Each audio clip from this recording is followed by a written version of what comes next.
everyone, and welcome to Chef AJ Live. I'm your host, Chef AJ, and this is where I introduce you to amazing people like you who are doing great things in the world that I think you should know about. Well, today is the first Monday of the month, which means it's time for our monthly McDougall Monday. And we have today Dr. John McDougall, who is going to be talking to us about the truth about low-carb diets. Please welcome him to the show. It's so nice to see you, Dr. McDougall.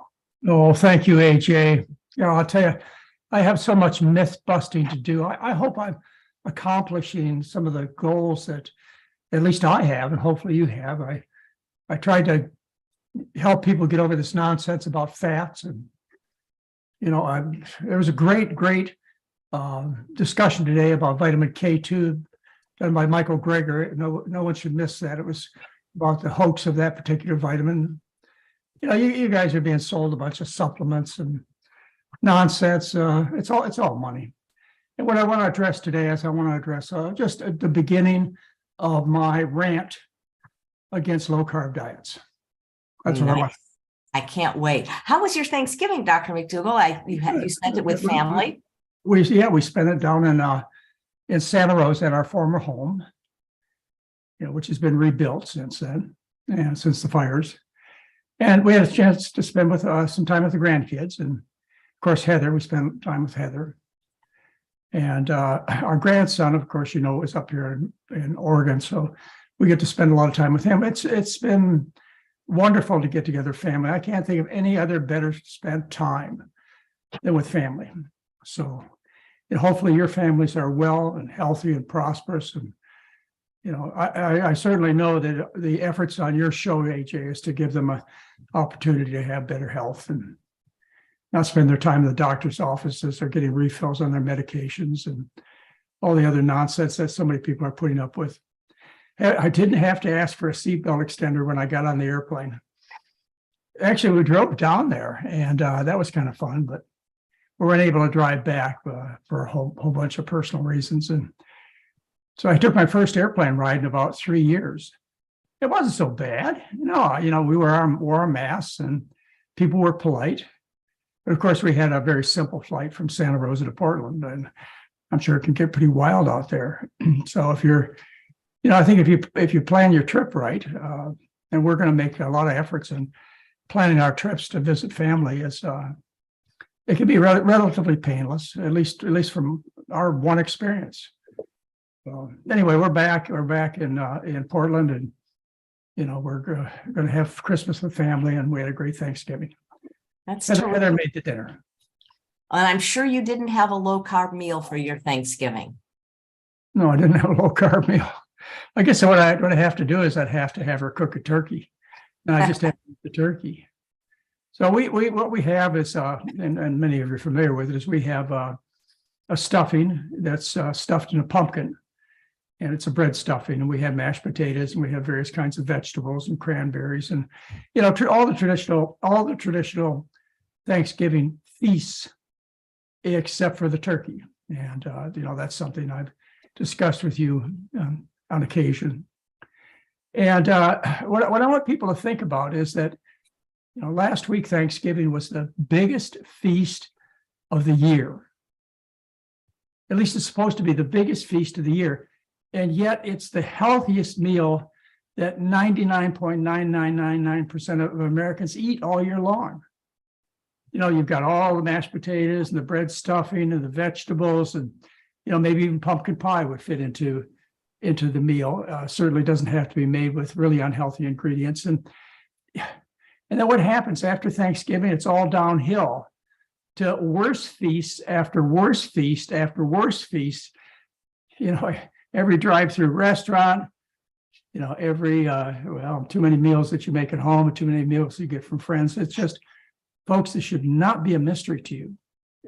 The reason people are fat, I think that's an appropriate word, fat, obese, pudgy, whatever you want to call it, and sick is because they eat from the table of the king and queen.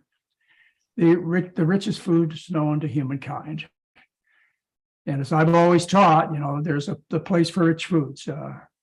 Like Thanksgiving, you may decide, if you otherwise eat healthy the year long and you've achieved your goals, your health goals, and your weight goals, you may decide to have a little more festive meal on that particular day, Thanksgiving.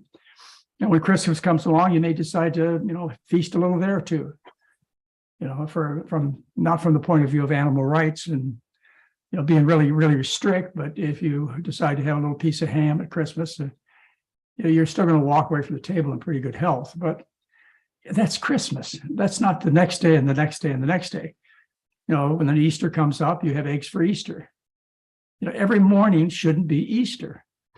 And after these big festive meals, we have a birthday party. Plain and simple. We celebrate like it was our birthday, and people do that for every breakfast, lunch, and dinner.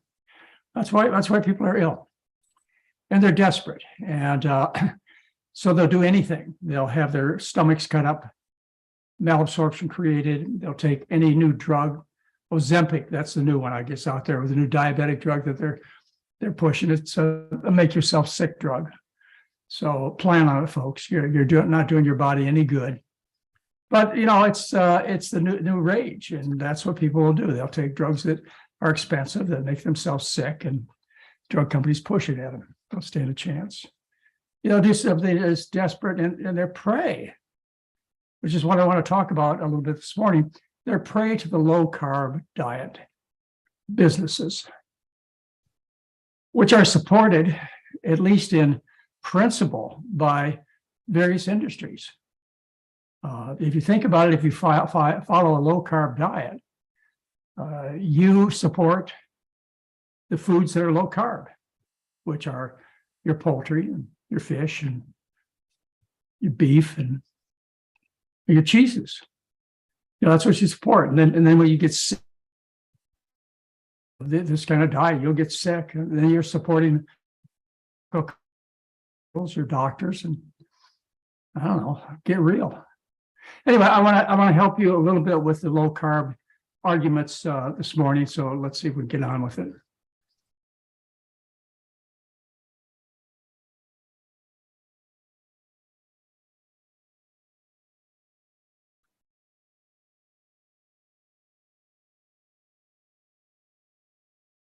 Okay, does this appear good to you? Perfect, Dr. McDougall. All right. I've been at this for a long time. And I would say that I've been pretty much a vegan since 1977. My training, which allowed me to learn about good nutrition and proper medical care, took place between 1973 and 1976. At that time, the low-carb diets raged. There was only really one low-carb diet at that time, and that was supported by Atkins, but he wasn't the inventor. There was the beer drinkers diet 100 years ago, and taught similar principles. If you really eat at the extremes, you'll make yourself sick and you won't eat. Well, anyway, I wrote my first national best-selling book in about 1984, and my literary agent was Michael Cohen. And Michael Cohen happened to also be the literary agent for Dr. Robert Atkins. And he used to tell me, because Atkins went out of favor, that there's, he couldn't sell any of his books. He did because we'd swung to a high carbohydrate pendulum, and I was popular. I was on the New York Times best-selling list. And then, I lost a little favor, and Atkins gained some favor. We had the great nutrition debate in the year 2000, where we had about 500 cameras looking at us, and Atkins and I debated along with Dean Ornish and several other experts. And that was probably a turning point in the year 2000, where it was no longer McDougall and Ornish, Bernard, et cetera, that got all the attention. In fact, I have to tell you, my literary agent, I was working for Penguin Dutton, and they were among the top 5 booksellers in the world. And, they made a lot of money off me. I was among the top 5% of their book sales for a long time, a decade. And so I held great favor. But I'll never forget when my editor came to me in about 1990 and said, McDougall, you're kind of passé. You really got to change your diet style. We want to tell you that the future is in low carb diets, and you're teaching a high carbohydrate diet. So if you want to stay with us, if you want to continue writing books, and I did continue writing books for them, then you need to switch your philosophy about good eating. And I remember telling Michael Hamilton, my editor, the science is solid. It couldn't possibly happen that the low carbers would reign. People aren't that stupid. And I said, besides that, I said, I don't do this just for money. I said, I do this because I really believe it's true. And I'm a medical doctor, and my responsibility is to help my patients be well. Well, anyway, they were right and I was wrong. And as a result, we swang back to the low carb diets. And, for many years, the last 20 years, I'd say we were low carb in various variations. And now they call them keto diets. And, but I think listeners, I think the pendulum is about to swing back. I see it in politics. I see it in communication. I see it religion. I see it every place in the world. The truth is starting to dominate. People are no longer being fooled. We have available to us these micro devices. 85% of people worldwide have cell phones. They can look up anything. They can look up to see whether or not somebody's lying through their teeth or they're telling the truth. Which brings me to a website that I want you folks to pay particular attention to. I've been able to get the scientific research. I go to the National Library of Medicine, and half of the articles are available. They're open access, but half of them belong to various publishing companies, and they charge you like $35 an article or more. And so, the average person has not been able to get every bit of the research. And I'm heavy on research. I almost always put in the bottom right-hand corner of the slides a reference or several references. So you can look it up to see what the truth really is. Well, there's a new website that I want you to take notice, and I'm starting to use it all the time. I no longer have to rely upon the medical schools that I'm associated with because I'm an assistant clinical professor at several medical schools. I get access to their library. Now, I still use the resources, but boy, oh boy, if I'd have lost my professorship, the biggest loss to me would have been access to the science. But it doesn't frighten me so much anymore because of the discovery of this particular site. This is Sci-Hub, and the address is right here. And you might have to fumble around a little bit. You can put in various identifications of an article, such as its citation or its the title of the article, or where there are various numbers that follow the articles that you can put in. And eventually you get almost every article. I'm amazed at what you could get. And it's all 100% free because the people who've established this site, they believe that these articles should be available to everybody. And by the way, most of these articles were paid for by you and I. That we paid the researchers either by buying products. Hopefully not, we're not looking at that kind of research, but we are, or by our tax dollars. So they're ours. This knowledge is ours. So please take advantage of this. And if anybody on your show, AJ, says something that you think needs to be brought out in more detail or questionable, take the trouble to look it up. The information is yours. Anyway, I've been dealing with the big sugar lies for more than half a century. Big sugar, that means you don't eat any sugar at all. Of course, white sugar, as you well know, I know white sugar is not good for you. White sugar is empty calories, whether it be honey or molasses or maple syrup. And these are empty calories. And as a result, they don't bring in a lot of other nutrients like protein and vitamins and minerals and so on. So in a sense, they rob the body of these other nutrients. So they're empty calories. They rot the teeth. Okay. And you got to eat a bunch of sugar, and it feeds the bacteria on your teeth. That's why I encourage people when they do get in contact with simple sugar that they rinse their mouth and or brush their teeth to get the sugar out of their mouth. And the third thing that they do is if you eat an abundance of sugar and even starches, even if you eat the kind of sugars that I do recommend, if you overfeed your subjects to the point where they are stuffed, they don't want to eat anymore, they refuse to eat anymore, then the triglycerides go up. But otherwise, I've been teaching a high sugar diet for my entire career, which has been 46 years. But you understand what I say when I say sugar, right? Complex carbohydrates, starches, like rice and corn and potatoes. I'm not talking about table sugar or honey or molasses. I'm not talking about having a Coca-Cola. But you know what? In a comparison of Coca-Cola and drinking milk, I prefer that my children and grandchildren get Coca-Cola. But that's a whole other part of the discussion. As a matter of fact, what I'm going to present for you today is only a tease of the lecture that I gave on Saturday, this past Saturday, in a series. And that series is about, let's see if we got here. No, that series is about nutrition. I've given three of the 4 parts so far. There are 4-hour lectures, and we're going to do it again, but you can still get it on the last lecture, which is on vitamins and minerals. But the first 3 were on protein, fats, and carbohydrates. I had a great time. Probably the most fun I've had giving a lecture was talking about carbohydrates last Saturday. I had a chance to speak to a sellout crowd for 4 hours. So when we run that series again, take advantage of it. It's going to be fun for you. Good education. But anyway.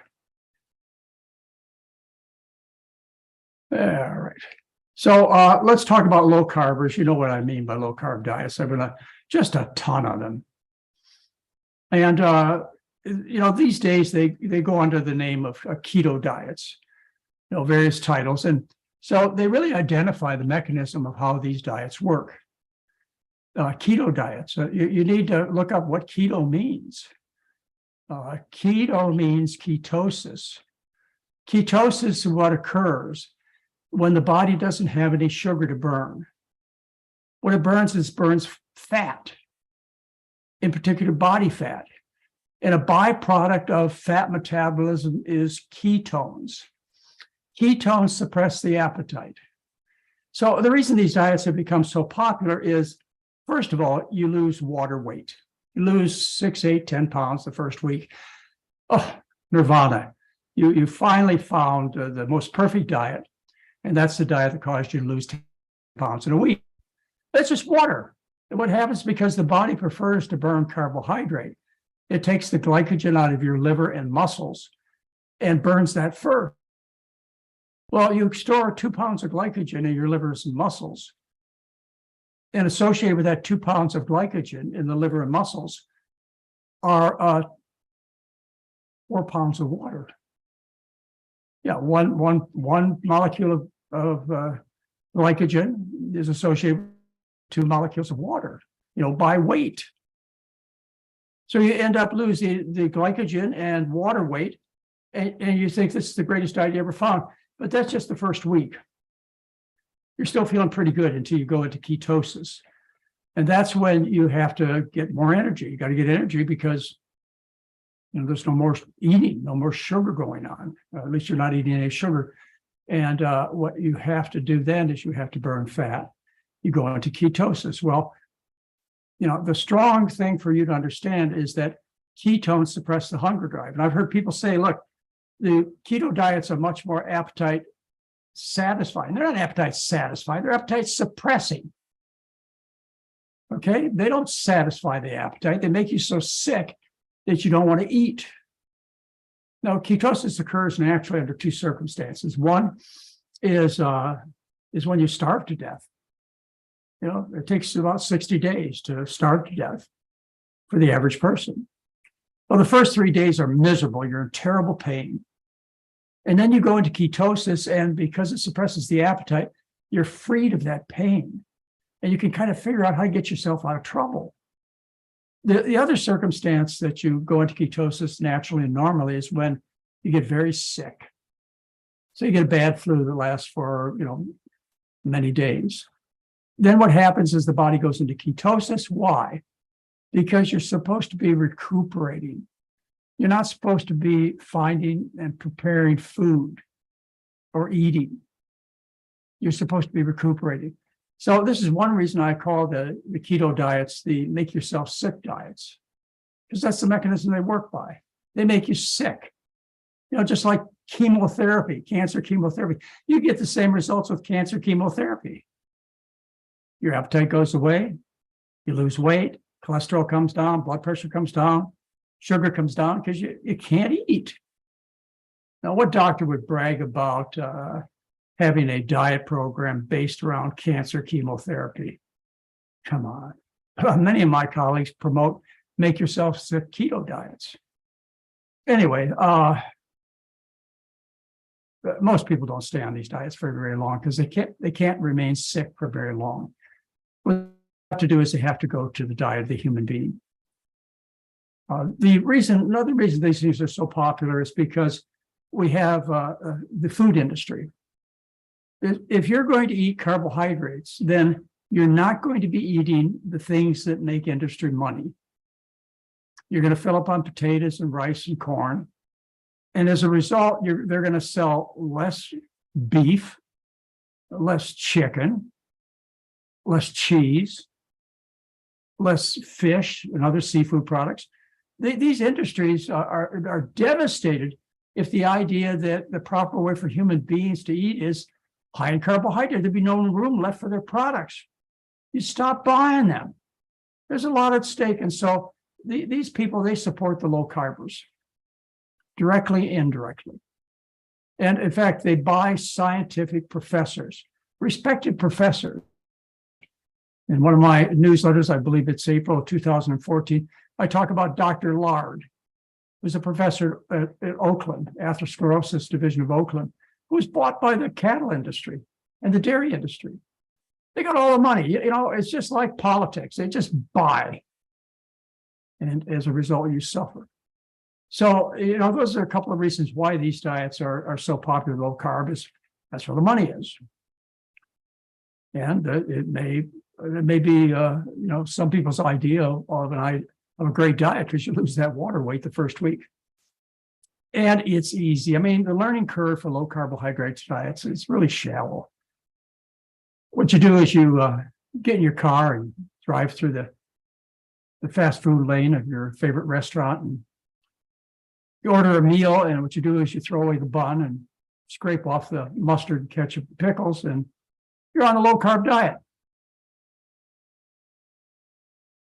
Well, to do what we do takes a little effort, doesn't it? A little education. You have to get over some misinformation, which is what I want to talk to you about today. Some of the arguments that are used by the low carbers to convince you that it's okay to eat the diet that was never intended for the human being. The diet that makes you fat, sick, gives you cancer, heart disease, diabetes, osteoporosis, kidney stones, autoimmune diseases, etc. Okay, I want to go through a couple of population arguments that you're confronted with all the time. I mean, I have been in my career, since the 1970s. I'm sure you've heard about these things.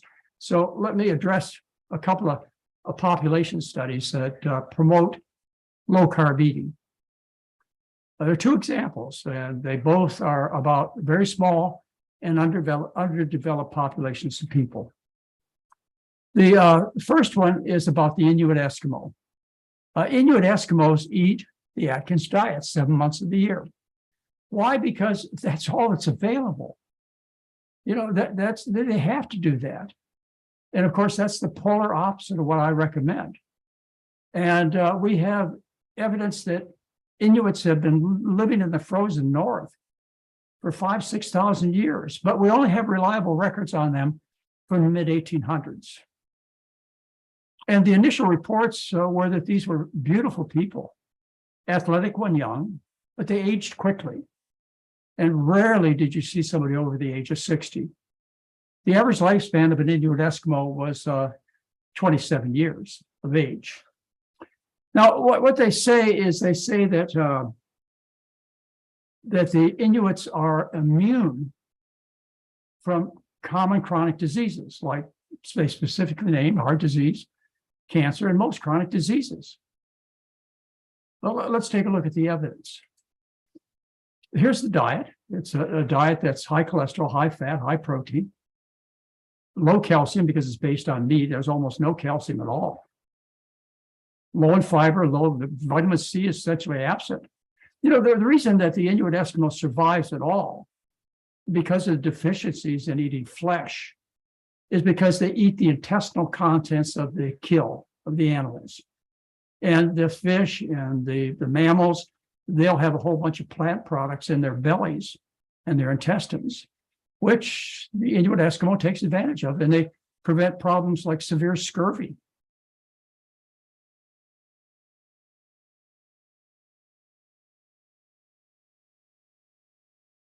There is a rumor that the Inuit Eskimo has no heart disease. And this prevailed in the 1970s, and the explanation, because clinically, you didn't see heart attacks in these people. Well, maybe part of it was their average age was at the time of death, their lifespan was 27 years. Maybe they didn't live old enough to get heart disease, but there are some people who live to be quite old. And they didn't see clinical heart disease. Clinical heart disease, what I mean by that is, you know, a heart attack, or you take an EKG, you see the evidence of an infarct, or you do an autopsy, as opposed to doing an autopsy. It just clinically, you don't see it in the population. But when you look deeper, what you find is that's not the case, as we're going to go over in the next couple of slides. And the explanation as to why the Inuit Eskimo did not have heart disease is because they ate a lot of fish, which means they ate a lot of omega-3s. Omega-3s thin the blood, as we talked about a couple of months ago. They thin the blood, and they prevent a blood clot from forming in your arteries, like your heart arteries. But they thin the blood, and they also cause the Eskimo to bleed, fatally bleed. They have a history of having fatal nosebleeds. But that's irrelevant.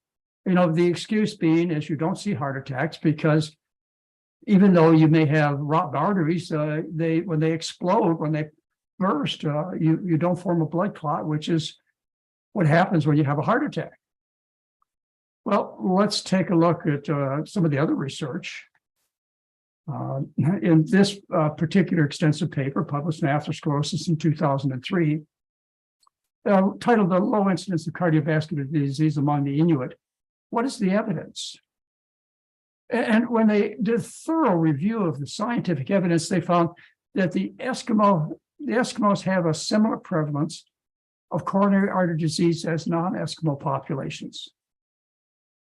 They have excessive strokes, overall twice the mortality. Life expectancy is approximately 10 years shorter than the Danish population. You know, that's looking at the rest of the evidence, and then some important evidence goes back as long as 4,000 years ago. Now, living in that cold environment, when people died and were buried in the tundra, they were preserved for thousands of years. They were mummified. And when these mummies were exhumed and examined by autopsy or by CAT scans, what they found is mummies dating back, Inuit Eskimos, 2,000 years, had extensive atherosclerosis. You can see the calcifications here in the arteries. Okay, so they had very sick arterial system. They just didn't have clinical heart disease, probably because, as I told you, they didn't live long enough, and they ate a lot of omega-3 fats, which thinned the blood, which is not necessarily a good thing. Now, as far as the cancer issue, why didn't they have a lot of cancers, the traditional Inuit? It may have to do with the low bacteria count in the environment. You know, some of the cancer processes involve bacteria that are not present in the environment of the Inuit Eskimo. There are a lot of theories. But as far as other diseases in this population of people, let me refer to this National Geographic article in 1987. This is an article about two women who were sitting in their hut, and an ice floe fell on top of them. And they were entombed in ice for 500 years. And then they were found. One was estimated to be in her 20s, one was estimated to be in her 40s. They showed signs of severe osteoporosis from their high animal food diet, as we've talked about many times. And they also suffered atherosclerosis. And this article says probably the result of the heavy diet of whale and seal blubber. There's no paradox here. You know, if you eat these kinds of foods, these low carb foods, you're going to be sick. As far as looking at the osteoporosis risks in Inuit Eskimos, here's an important study that found when they did bone mineral density tests that the Inuit Eskimo compared to, say, women who lived in Canada or the United States, they had 10 to 15% greater deficit. In other words, greater loss of bone. Show me research that shows otherwise. Come on. And in addition to the problems we talked about, is my experience with people who live in that part of the world, which is, you know, I've had some experience in travel. We actually took 3 adventure trips up to Alaska, and I got a chance to, you know, get mildly exposed to the population up there. Plus, I know a lot of dentists and doctors who work up in Alaska. And, you know, they tell me, as the research shows, that these are some of the most obese and sickly people with the most rotten teeth. Now, you know, it's not because of the traditional Inuit diet that most of the problems have occurred. It's because they don't live like they used to. You know, to survive 150 years ago, or 100 years ago, even 50 years ago, well, probably a little longer than 50 years ago, you lived in an igloo. You had to spear and catch by line your meals. This was a really difficult environment to live in. These people burned 7,000 calories a day. You could not follow the McDougall diet and live in that kind of environment. This is the extremes of the environment they lived in. And they had to eat this kind of diet to survive. But, you know, nowadays they've changed everything because of modern living. You know, instead they live in houses that are heated, and they drive around in heated SUVs, and they go to the fast food restaurant and they go fishing with a green lure. You know what a green lure is, right? You know, you hand a green lure to the guy behind the counter and get a fish sandwich. So anyways, it's a sad situation. The Inuit Eskimos, because of they eat foods high on the food chain, the modern Eskimo, they are horribly polluted to the point where PCBs in their breast milk are 5 to 10 times higher than women in southern Canada because of the foods they eat. And breast milk and tissues of some Greenlanders are classified as hazardous waste, and they need to be buried in a waste dump. So these people are in terrible shape because of modern living, and they have tried to live like traditional Eskimos. But we have that problem here in the Northwest. You know, we have tribes of native people who have been granted extra fishing rights. You know, which, you know, I'm not going to comment on it, but in some ways that's justified. But the problem is the fish are so contaminated that it's a health risk for modern day people living in Portland and Washington to consume these fish. Methyl mercury, persistent organic pollutants, POPs. You know, anyway. Okay. That's one example that the low carbers will give you as to justify why you can and should be following a low carb diet. The Inuit Eskimos do, and look how healthy they are. Excuse me.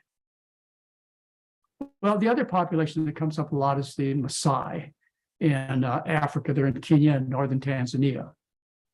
And they have a tradition of living on milk, meat, and blood after puberty, the males. And this is a diet that's 2/3 of the calories from fat and contains 600 to 2,000 milligrams of cholesterol a day. Now, these are herdsmen. They herd sheep, and that's what they do. They walk all day long. So they have a high level of exercise. A fellow by the name of George Mann, he went to this particular area with the encouragement of the meat industry, by the way. They paid for his studies and his trip. And George Mann, who was a respected scientist in the 70s and 60s, he decided to go study these people to explain the paradox of the Maasai. Here they eat a diet that all the evidence said would give you a terrible heart disease and all kinds of other health problems. At least almost everybody agreed upon this. And yet they lived on that very diet. And they had no heart disease. They looked at 600 men, 350 of them over the age of 40 years, and they found very little clinical heart disease. In other words, they didn't see people having heart attacks. They did EKGs on these particular people, and they found one equivocal EKG in 600 men. That's all. And so George Mann came back and said, well, it's true, you don't get heart disease. And it's likely because these people were so heavily exercised. That was their whole life. And when George Mann went back and he reported his research in a couple of places, one was in the American Journal of Epidemiology in 1972. What they did is they looked at the hearts and the aortas of 50 Maasai men at autopsy. And the aortas showed extensive atherosclerosis and intimal thickening equal to that of adults in the US the same age. George Mann published an article in the New England Journal of Medicine, Diet, Heart, End of an Era. And he explained there, for every age group, they had worse arteries than a male living in the United States. Diet, Heart, End of an Era, New England Journal of Medicine. No paradox, folks. Small populations of people easily explained what the early findings are. Don't be fooled. Now, on the other side, and I'm only going to show you a small amount of the evidence, and just to give you a touch, just to whet your appetite.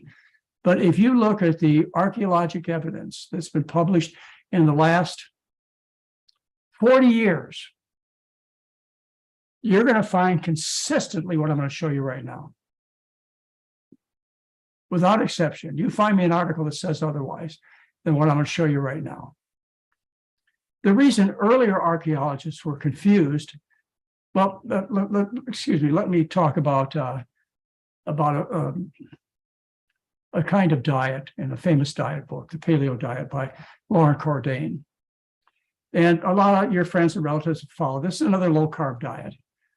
There's some good things about the diet in the sense that they tell you no dairy products, sugar, salt, or processed oils except olive oil. But the bad thing about the diet is they say you should just eat loads of meat.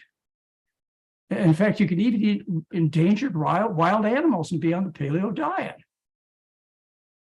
That's what Lauren Cordain says. And he says the basic theory behind the paleo diet is more than 2 million years of evolution of hunters and gatherers. Excuse me, he's not reading the literature. This statement in his book is before the agricultural revolution 10,000 years ago, there wasn't a single person who did not follow the paleo diet. That's a nonsense that you get out of the books. And as far as hunter-gatherer, this is sexism at its worst. You know, who did the hunting? Who got the glory? Come on now, you know the answer to that. The men all went out and they tried to kill something. Maybe they did, and maybe they were lucky enough to get it back in time before it rotted. But who obtained the calories for this village, this population? It was the grandparents, the women, the children, the gatherers, who have never gotten any glory, have they? Sexism. Anyway, Lauren Cordain is absolutely wrong in his data, in his book. I've gone through in great detail the discussion of the paleo diet. You'll find that on my website. The reason that early archaeologists, say before 40 years ago, were confused is because they would go to a fire pit and they would examine what they found at, say, where the food was cooked. And what they found was they found bones, and they found tools that were used to cut the animals, and they even found knife cuts on the bones. They didn't find any pea pods, any potato skins, any corn husks, not a one. And so they came to the conclusion that obviously meat was the predominant part of the diet. By this coarse examination, which is not held by any researcher these days, no exceptions. And I'm assuming the old farts have died out, but maybe not. Well, let's take a look at some of the research that has been done recently.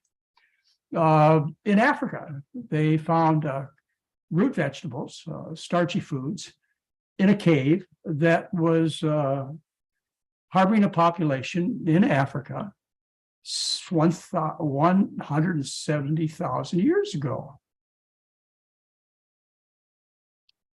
Anyway, they lived on underground storage organs. That's what they lived on. And that's Homo sapiens.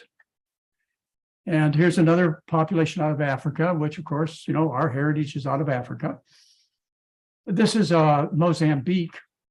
And what they did is they examined the tools, and they found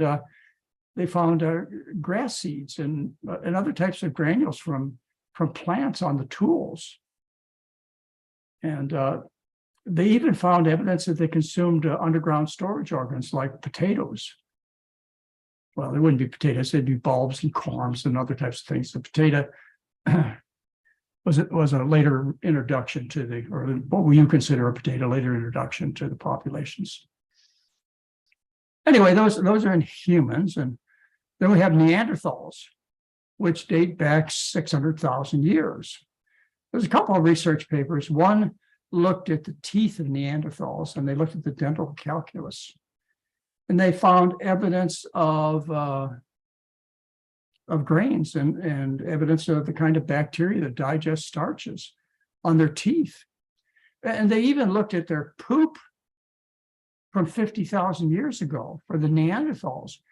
And they found evidence of in their petrified feces of all kinds of starch.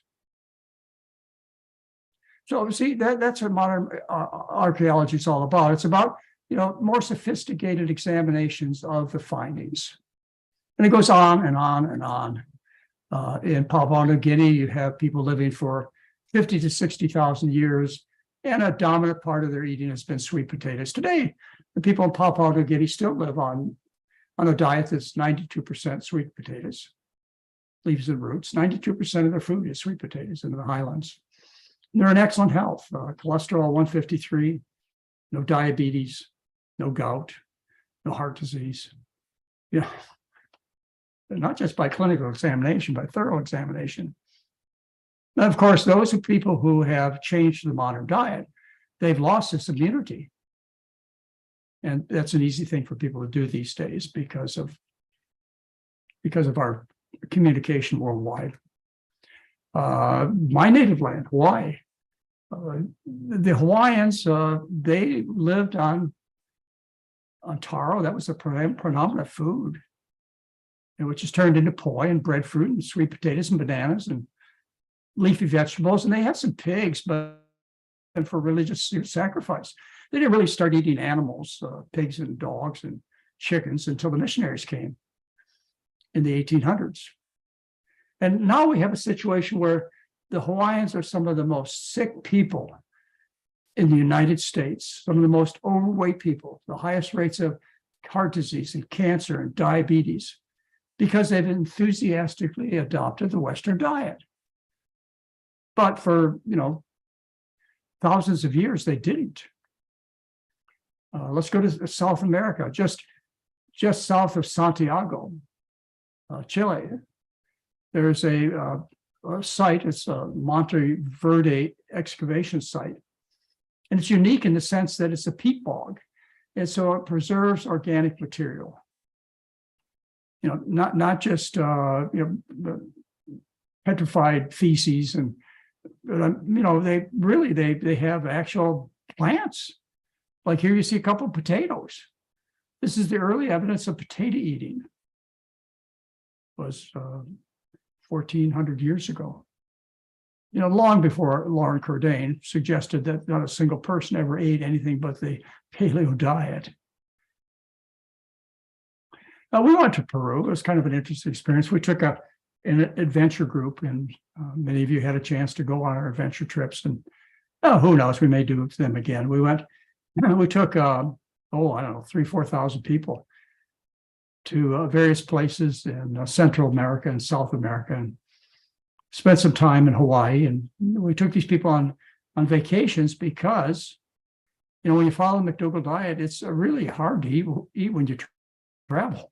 And so what we decided to do was to start running these adventure trips, and they were very successful. We've run probably 30 different trips. And one of the trips that we took was to Peru, and we visited Lake Titicaca. Some of you may be able to recognize this woman right here. This is Ann Wheat. If some of you know Ann Wheat, that's Ann Wheat right there in the picture. And Larry and I and Ann and Mary, my wife, we walked on these pads that are floating on the Lake Titicaca. These are made of reeds. That's what the islands are made of. And you see all these people in their tents, and they're selling various arts that they've made. And one of the things that we noticed was that the women were overweight. The men weren't, but the women were. So I said to Larry, I'm going to go ask one of the men why their women are all overweight. He says, you better not. And I said, I don't remember what I did, but but the explanation was obvious, is they lived on a lake, and what they lived on was fish. There's no paradox here. In our trip through Peru, what we found is people toiling in the fields, growing potatoes. And, in that part of the world, there are 400 to 600 different species of potatoes. And the people in that part of the world, they enjoyed health that we only enjoyed 120 years ago. They have infectious disease problems, but they don't have the heart disease and the cancers, even today, that we have. We can compare their health today to what we had 120 years ago. Anyway, we had really a good time. In our trip, we got a lot of history about Peru, and the fact that the diet of Peru, the people in Peru in the Andes, was primarily potatoes. And they had a kind of a unique situation. That is, they were able to freeze dry their potatoes and put them away for times that were difficult. And the reason they were able to do this is because they lived in the Andes. So at night, it was very cold and froze up in the mountains. And so you had frozen potatoes. And then in the daytime, it became very hot and they dried out. So you produced freeze-dried potatoes, which are called chuño, which will last for 10 years under dry circumstances. And, that's how dependent these people were on potatoes. Now, in our trip, our adventure trip, we will notice something else. Everybody was trim and strong and healthy looking, except when we went to the restaurants. Then the waiters and the chefs were overweight. And what do you think that happened? No paradox here. The Native Americans. There's evidence that at the Four Corners, which is, we have 4 states coming together, Utah, Colorado, Arizona, and New Mexico. They have found 4-corner potatoes. That's what they call it, 4-corner potatoes. And they date back 12,000 years for the Native Americans in that area.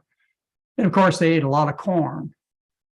This is a coin that I have passed out over the years. And you can still get them. They're US dollar coins. I think they're $3 now. But they tell a story. They tell a story on the tale about the 3 sisters. The 3 sisters are corn, beans, and rice. That was the diet of the Native Americans. Corn, beans, and rice. And in other parts, potatoes were a dominant part of their eating too.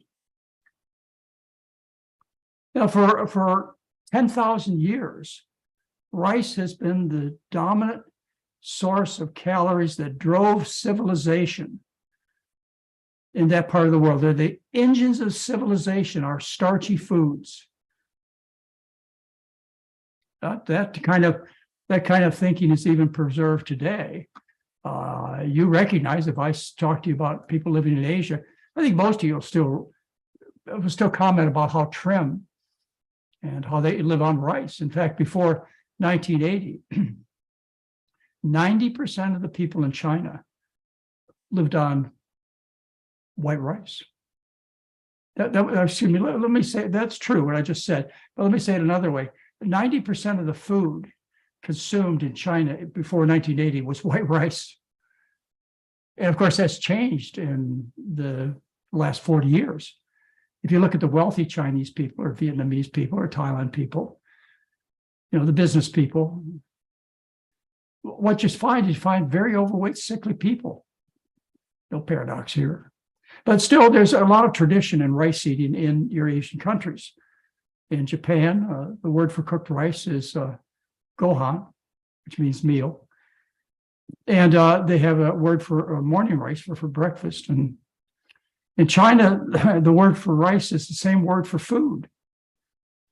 There's a saying, a meal without rice is like a beautiful woman with only one eye. And the typical greeting among Chinese people today is, like we say, "Hello, how are you?" They say, "Have you had your rice today?" In India, rice is the first food a new bride offers her husband. And in Indonesia, no marriage is recognized until she can skillfully prepare rice.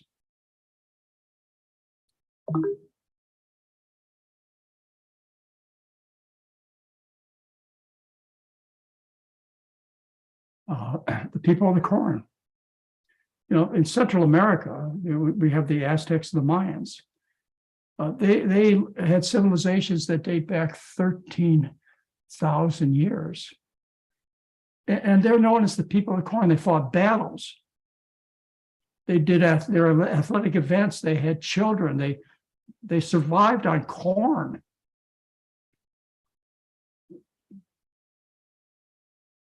Another example of engines of civilization, another starch is in the Middle East. It's wheat and barley. It's the breadbasket of the world. Still, it's called the breadbasket of the world. And that's what these people survived on, except for the pharaohs and priests and priestesses.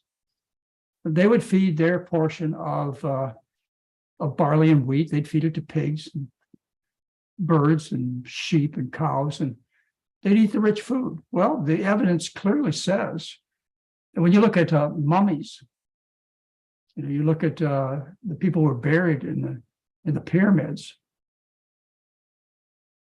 2,000 years ago, 4,000 years ago, they show extensive atherosclerosis all throughout their entire artery system.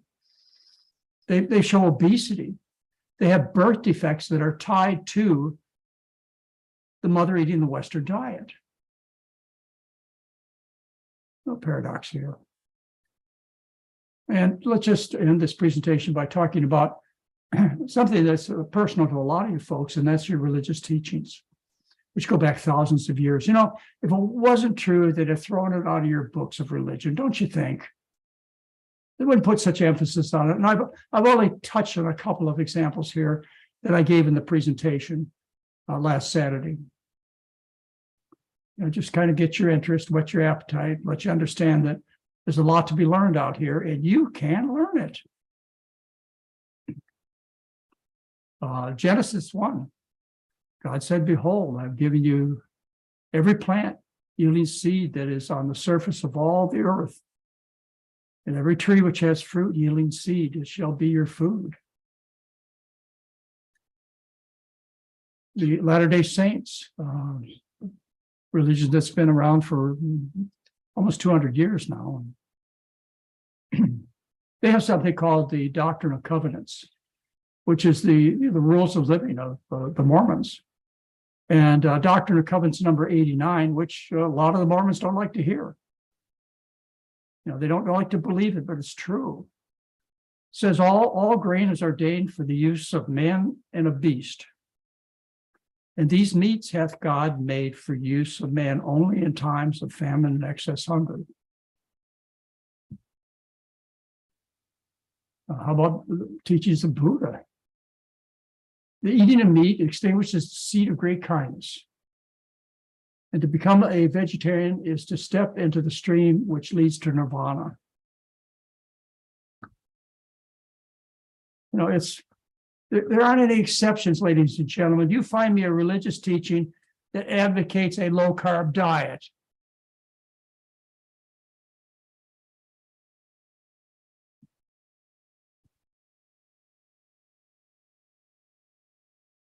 So what it comes down is that the human being is a starch eater. We always have, we always will be starch eaters. Whether or not we get off track by the food industry or by the low carb dieting people, it ain't going to change. You know, essentially 99% of the people who have ever walked this earth have obtained the bulk of their calories from starch. Wherever you look, no matter how far back you examine it, you go back 2.5 million years and see where prehumans, hominids, obtained the bulk of their calories from starch.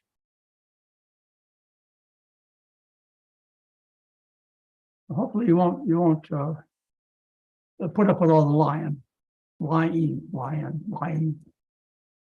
Anyway, just wanted to give you a touch of information about low carb diets and the nonsense they teach. There's just, you know, there's 3 hours more that I gave on Saturday about this, what you should know. And we run a series. The series is almost over. It's protein, fats, sugars, and starches. And the next, in 2 weeks, we're going to do one on vitamins.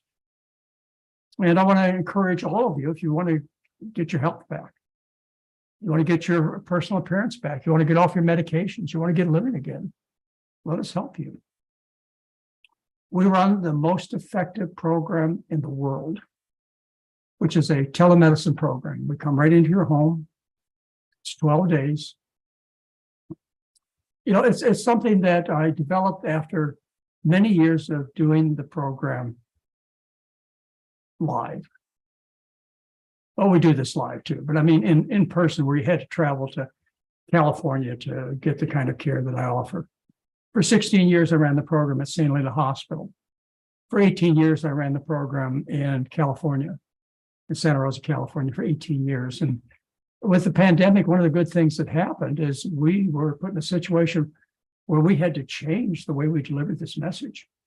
It all came out positive. This is a more effective program, more support. You know, we go into your homes.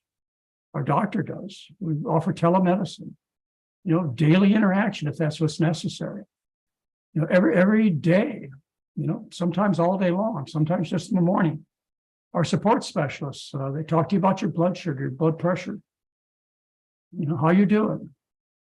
What are you going to have today? You know, what can we work out for you as far as what you're going to eat for lunch when you go out with your friends today? You know, we're there to help you.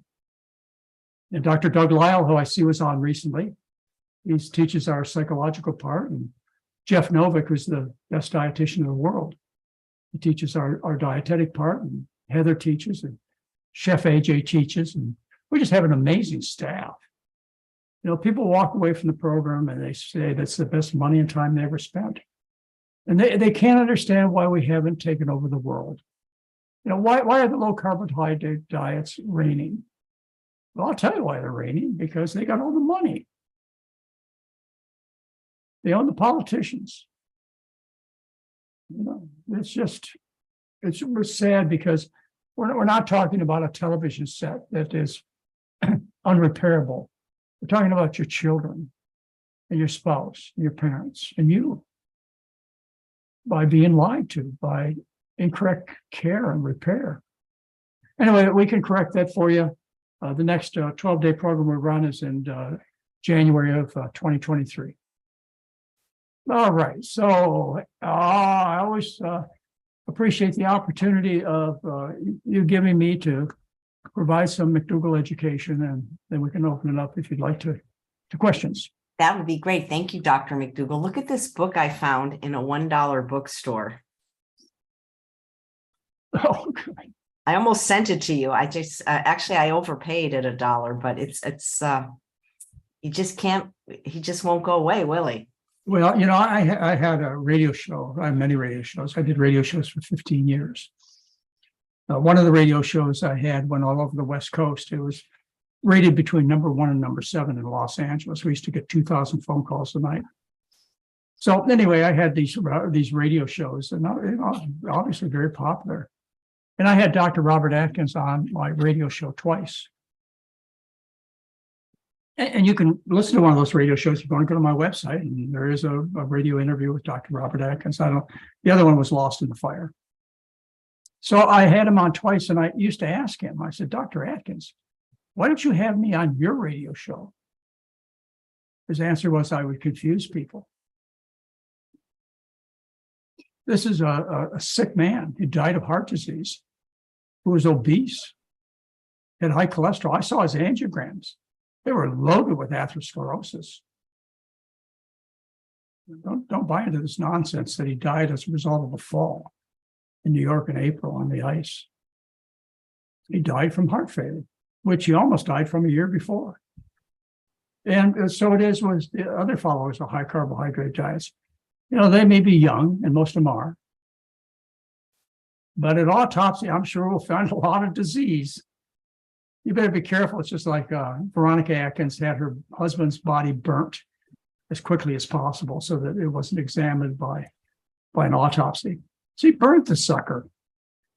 So any of you who advocate low carb diets, you better get a friend or a spouse to make the same decision for you to burn your remains, because we're going to look at them. Oh boy. I found another book at the dollar bookstore, and it's so funny because all the recipes for weight loss are just meat and fat. Well, I don't understand it, especially for intelligent people who really enjoy life. Why would you do this to yourself? It was part of the learning process when I grew up.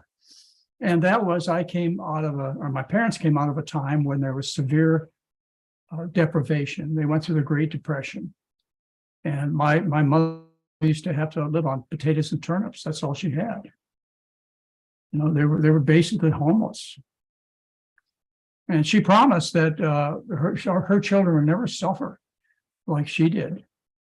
And they didn't. I didn't suffer like she did of hunger and insecurity of food, not having a home to live in. No, but I had a stroke when I was 18, and I was overweight and up to 80 to 90 pounds heavier than I am now. Had a cholesterol of 338. And I was sick and dying because of what my mother believed was proper nutrition, which, like your parents or grandparents, they were taught the most important nutrients are calcium and protein. A lot of the dairy industry and meat industry, that's where the message came from. Because the truth of the matter is, and you can look it up, I gave you the reference at the beginning of this discussion. The literature is yours if you want to take the trouble to look it up. There's no such thing as calcium deficiency under any natural diet. It doesn't exist. You grow elephants on vegetables, and giraffes and hippopotamuses. Likewise, there's never been a case of dietary protein deficiency or amino acid deficiency ever occurring in all of human history, except under starvation. I mean, if you're starved to death, you're deficient in everything. But on any natural diet, it's never happened. But they scared my parents. And so I lived on a diet of meat and milk. And I suffered from it. Hopefully you'll do better for yourself and your children. Because the truth is the truth, and it's available to you to look it up. And you want to keep listening to the liars? I don't know what to tell you. I'm gonna keep trying to straighten you out, though. Dr. McDougall, so one of the live viewers is writing, I have a continuous glucose monitor as a type 2 diabetic. So why is low carb working for me? I eat carbs, my blood sugars go up. I do not eat processed food. Well, do you want to be well long term, or do you want to have your blood sugars stay low? there's no carbohydrate in meat, so your blood sugar is not going to go up. But the purpose of eating is for the blood sugar to go up. That's why it goes up. You need energy. So it naturally goes up from, say, 70, 80, 90, maybe 100. It goes up to 130, 140. I mean, that's what happens in people who eat a healthy diet, and even typical Americans. That's the rise in blood sugar. If you're going to all meat diet, you're going to eat any carbohydrates, so you have no sugars in your food, and your sugar doesn't go up. Well, okay, big deal. But do you want to get rid of your diabetes? Type 2 diabetes is 100% curable with weight loss of any kind. You could have weight loss from wiring your teeth together, from being locked up in a prison cell, from being on cancer chemotherapy, from eating the Atkins diet. Any reason to get that you can lose the weight, you will get rid of your type 2 diabetes 100% of the time. Bariatric surgery. The reports in the literature, somewhere around 80 to 90% of people who have their intestines rearranged are cured of their type 2 diabetes. All right, well, just losing the weight, you'll get rid of it. But the easiest way to lose the weight permanently is to follow a starch-based diet, like I recommend. You think about, for example, the Asians that I gave as an example. Or if you used to know people who lived in Mexico or Central America 40, 50 years ago, they were all trim. Everybody's trim eating a rice diet 40 years ago in Asia. For a lifetime, not for just the period of dieting when you have some weight loss caused by some very unhealthy means. So our cure rate for type 2 diabetes is essentially 100%. Now, I'll just add one other thing, and that is there's also the other extreme is type 1 diabetes, where you don't make enough insulin. And in between type 1 and type 2, you make loads of insulin. You make often twice as much as somebody without diabetes. Between type 1 and type 2 is a spectrum where you make some insulin, but not enough. You make enough insulin to stay out of the hospital, to not develop ketoacidosis, but maybe you don't make enough insulin to stop frequent urination or excessive weight loss, or to keep your numbers down to where they should be. This is partial pancreatic insufficiency. And I treat that with a little bit of long-acting insulin. We get a little shot at night, maybe 10 units of Lantus. That usually takes care of those problems. But if you want to get well, you got to fix the problem. The problem is the food. An exaggeration of bad food is low-carb diets. So, if we're at a point where I have to argue with you these points, then I think you need to do a lot of research, a lot of studying between now and the next time we get together, which I guess will be on Monday of next month, of next year, of the new year. Look, I don't know why this kind of nonsense has pervaded throughout my lifetime. But I really do believe, I think we're coming into a new time. And again, I see it in the politics that are happening, the worldwide unrest that we see in people taking over, from dictatorships. And I see people getting information. You can't stop the information these days. And as a result, because everybody owns a cell phone, 85% of people in the world have access to a cell phone. You can't stop the truth.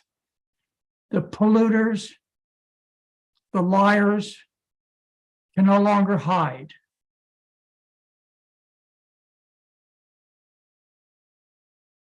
So, Dr. I guess those are the words of an old man, right? You're not old. Dr. McDougall, so during your presentation, Sherry, who's watching live, said, well, how does a keto diet make you fat if you're burning fat? It doesn't make you fat. You lose weight on the keto diet. You can't eat. You get sick. You lose your appetite. You get sick. You're taking fewer calories. It does make you fat. It raises your cholesterol tremendously. That's been proven. There have been 4 major papers that have been reviews of the effect of low-carb diets on whether or not you will die or die of heart disease. Only 4 of them. Okay. And if you'd attended the lecture on Saturday, you'd have had those references too. And every one of those references say the same thing. If you follow a low carb diet, you have an increased risk of dying and dying of heart disease and developing clinical heart disease, having heart surgery, etc. These are dangerous diets. So they're promoted by the meat, dairy, and fish and poultry industries, and they got all the money, trillions of dollars. So they lie to you every chance they get. They buy dietitians, they buy scientists, they buy doctors. You know, they got the money, but they can't buy the truth. And you have access to the truth. I just showed you a website that'll give you access to every article ever published. You know, become an active consumer. If you're buying a car, wouldn't you do some research? You know, you're buying a new refrigerator. Don't you go to the internet at least and find out what the best refrigerator is? You know, what you're talking about is your health, your children's health, your parents' health. Don't you think it deserves a little bit of study, a little bit of thought? Yeah. Somebody's saying that when they eat too much starch, their triglycerides go up and they're worried about having heart disease if they have high triglycerides. Okay, as I explained to you, and again, you know, you would have all the references if you'd attended. I hate to say this, but I just did it 2 days ago. I had such a great time with this sold out crowd of people. And, you know, I gave them all this information. The way you show the triglycerides to go up using starch is you overfeed the subjects, okay? You make them eat the same amount of food by weight. And there are a lot more calories in low carb foods, you know, per pound. And the volume is much less. Whereas if you feed by weight the same amount of food in terms of starches, it's a huge volume. And people, they complain. And you look at the studies. You can find it on my internet, on my website too. I've got the research there. Just look under hot topics and look under sugar and carbohydrates. You'll find the research. So anyways, the subjects in these kinds of experiments where they say you have to eat as much food by weight, you know, what happens is they end up overeating because the food is so voluminous and the triglycerides go up. But when they do this same experiment and they tell the subject, look, you eat to the satisfaction of your appetite, which is based upon the number of calories you take in, triglycerides don't go up. You know, there are things like simple sugars that make triglycerides go up also, and alcohol, and even fruits. People have high triglycerides. I ask them to stop the fruit because those are simple sugars. So you're being misled. You don't understand the science, and I understand you don't understand. But if you want to have the facts, the research, the truth, you go to my website, you look under hot topics, you look under the articles I wrote under sugar and carbohydrates. And it's there. I know it's there because I had to use those articles to prepare for the carbohydrate sugar presentation I just gave in the series. Alcohol. Did I mention alcohol? Raises triglycerides. Exercise lowers triglycerides. Just in time, the triglycerides go down. And the correlation between triglycerides and bad health, including heart disease, is very weak. You know, extremely weak. And there are no drugs that are good for lowering triglycerides. Like the clofibrates are very dangerous drugs that do not reduce your risk of dying of heart disease. So you're left with getting some exercise, losing some weight, and only eating as much food as your appetite suggests you should eat. That's how you do it. Give up the alcohol too. Dr. McDougall, Carl's asking if the starch solution is safe for a 1.5 diabetic. That's ideal. You see, the problem with having diabetes is that you are metabolically handicapped. So if you're a diabetic, you know, all your tissues, your immune system, et cetera, does not respond like it should. So, for example, if you get an infection in your toe, you are more likely than I am to develop gangrene and to lose your foot because you can't defend and repair. You have this metabolic handicap. And when you feed a diet that's known to sicken and kill people, the Western diet, loaded with meat and dairy and fish and chicken and so on, when you feed that diet, I may be able to tolerate it well, but maybe not. And a lot of people do, but a diabetic falls apart at a rampant rate. They don't have the mechanisms to defend and repair. They're metabolically handicapped.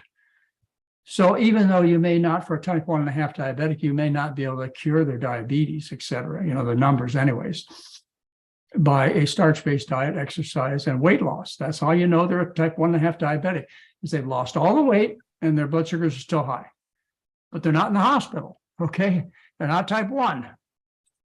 And so you make that identification and you feed them the best food possible so that they don't go blind, they don't have kidney failure, they don't have heart attacks, they don't get an increased risk of cancer. That's the fate of diabetics, is they have all those problems they are at much higher risk of than somebody without diabetes. It's not just a matter of what your blood sugar is. It's a matter of preserving your eyes. You don't want to go blind. The number one cause of blindness is diabetes. You don't want to lose your feet. Number one cause of gangrene is diabetes. You don't want to lose your kidneys. The number one cause of kidney failure is diabetes. But not because of the sugar, not even because of the elevation of the sugar, it's because of the kind of diet and the fact that your body has this metabolic handicap. Within 11 to 17 years, most diabetics, type 1 or type 2 or type 1.5, within 11 to 17 years, they've suffered major complications or they're dead from the time of diagnosis. They're blind, they had kidney failure, evidence of osteoporosis, 11 to 17 years. That's about how long a type 2 diabetic or type 1 diabetic lasts, but not on a healthy diet. Now, I've had the opportunity to take care of a couple of type 1 diabetics during my career that were cared for by Dr. Walter Kempner. And they were over 50 years old. And every single part of their body was working ideally. No evidence of kidney failure, no evidence of eye disease. They had to take shots every day because they had type 1 diabetes, but they followed the Kempner diet. Kempner diet's based on rice with fruit juice and table sugar and a vitamin pill. Anyway, I've been at this a long time. I've been at this for over half a century. I've taken care of more than 12,000 people. I've written 13 national best-selling books. I've thought about this a lot. And, I'm ready. If anybody wants to contest in a friendly manner, I'm happy to do it. If you want to act belligerent, a jerk, you want to be a jerk about it, I don't have time for you. But you want to present for me evidence that says, hey, McDougall, you're wrong. You're exaggerating. Give me a chance to look at it. I'd like to correct my evil ways, first of all. And if it so happens that I believe still I'm right, let's discuss it. Have you ever found me unwilling to challenge people who have opposing ideas, AJ? Never. You don't back down. Okay. Well, I always thought that, because I was so aggressive during my youth, that people would have to wait until I got old and demented before they'd come on stage with me. And they still haven't. I guess I'm not old enough, demented enough. But there will be a time when I'll get challenged and not make as good a show as I can today. If you wait long enough, I get older every year. It's going to be arguing against a old man. Old. So, Dr. McDougall, people sent in questions in advance. They wrote them in. And one is from Maria, who says, I need help with this, Dr. McDougall. My doctor told me I would never be off blood pressure medication, even on a plant-based diet, and even if I lose all my fat. Is that true? My doctor says my heart has nothing to do with my diet. Well, your doctor is behind in his or her education. So our results are, and we have these published in the scientific literature, our results on 1,703 people. is in 7 days, nearly 90% of people are off all their blood pressure. Excuse me, let me say that more correctly. Within 7 days, almost 90% of people have reduced or stopped their medications, especially their diabetic and their high blood pressure medications. The occurrence of us not being able to get somebody off of their blood pressure pills and still meet the standard criteria, but what your doctor should know are the levels of blood pressure that need to be treated. The number of people that this happens to that changes our diet are, pretty rare. And in that case, what we do is we put them on a medication called chlorothalidone. But how are you going to learn about that? Every time you ask a question, I think about some wonderful times that we spent together and the opportunity you gave me, Chef AJ, to talk about various medical issues. And I'm going to repeat these lectures because of the fact that, they're on YouTube. There's a lot of advertisement. I could probably do a better job, but there's a lecture on heart disease. There's one on high blood pressure. There's one on cancer. There are a whole bunch of autoimmune diseases, a whole bunch of lectures, obesity, that are hour-long lectures that explain to you exactly what I believe in and give you the scientific references. You can look it up to see whether or not I've exaggerated. Anyway, they're all available for you on YouTube. You just put in McDougall and Chef AJ or McDougall channel, and they're there. I've done the work. I've shown you, or you can get my books. I probably shouldn't tell you this, but I will. Heather, I don't know why you did this, but she put up all of our books that we own, which are 6 books, for free for the holidays. Okay. Wow, that's amazing. I know. I keep telling Heather, the more you give, the more you get. And she surprised me a couple of days ago when she said, well, Dad, it's the holidays and it's the time to give. So I put all the books. I put the 2 health supported cookbooks, the McDougall Plan, the McDougall Program for Heart Disease, the McDougall Program for Women, McDougall's Medicine, A Challenging Second Opinion, all the books that we own. Put them up for free on the website. No gimmicks. In fact, now that you know, I expect you to not only read them, but to send them to everybody you know. Send them to your doctor, the one that says you can't ever get off your blood pressure medication, or your diet has nothing to do with heart disease. Send them that book. And the information is not dated. The truth is the truth. It doesn't change. It's easy to explain. It's simple to understand. It doesn't change. And that's why, I had the great fortune over my career of being a scientist, a great interest in research, and also a medical doctor. I learned from my patients all the time, every day. And I had a chance to put together what I believe is the truth. Again, I'm still up for a challenge. If you had any more of those people recommending DHA and EPA and other fats that they're selling on your show, Chef AJ, Yeah. have we stopped them? The nonsense. Anyway, I hope so, Doc. Well, a lot of these people, many of them are my colleagues. They have a lot of value to offer, but they also sell supplements. Yeah.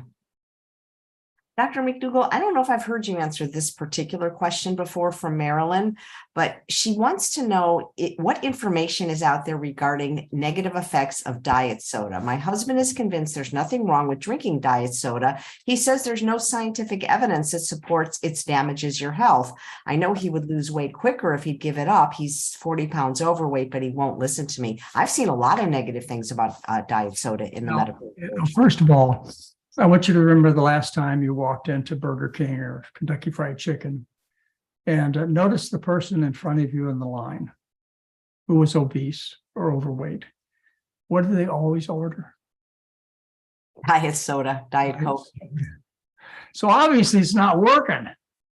And these stimulants that try and replicate the sugar in your diet, the artificial sweeteners, they actually cause the insulin production to increase in the brain, and when you do studies, and again, you would have had copies of these studies if you had attended the presentation. I'm going to stop saying that.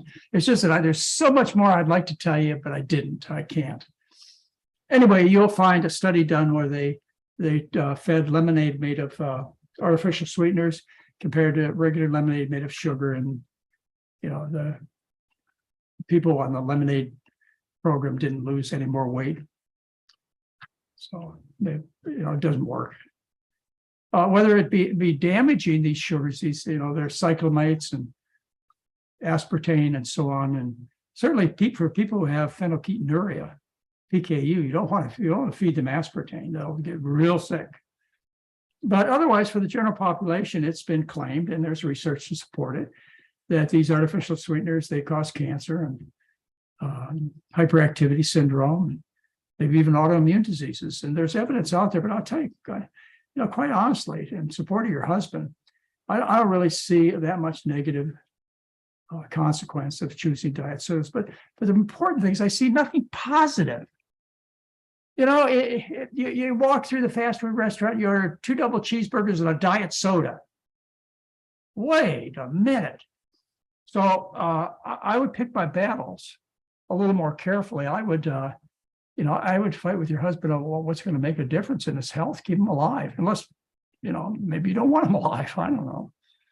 But if he's a nice guy, and he provides a sense of security in your life, good with the kids and the grandkids, you want to keep him alive, then work on what counts, which is he's eating an animal food, high oil diet, and he's sick. And the way he'll get well 100% of the time, or at least dramatic improvements, is to switch to a starch-based diet, a diet based on above ground storage organs, which are rice and barley and corn, or below ground storage organs, which are potatoes and sweet potatoes. Why don't you send them to our program? We'll work them over for 12 days. We'll send them home a new man. Well, you think the expense of the program is a big deal. You go to the emergency room one time. We had the experience of one visit to the emergency room in our family recently. $5,000 just for the ER visit. Hey, our program is almost half that much. A little more, not much. So, get real. That's all I can say is you can't afford to be overweight and sick, especially when the treatments are horrible, absolutely horrible when it comes to chronic disease. They make you sicker. They just cover up a bunch of signs and symptoms. It's a crime. Plain and simple, it's a crime. And as I hopefully see the swing of the pendulum, we're going to go get those polluters, those liars, those cheaters. Yeah, we're going to get them. We certainly have the tools to do it. We have communication.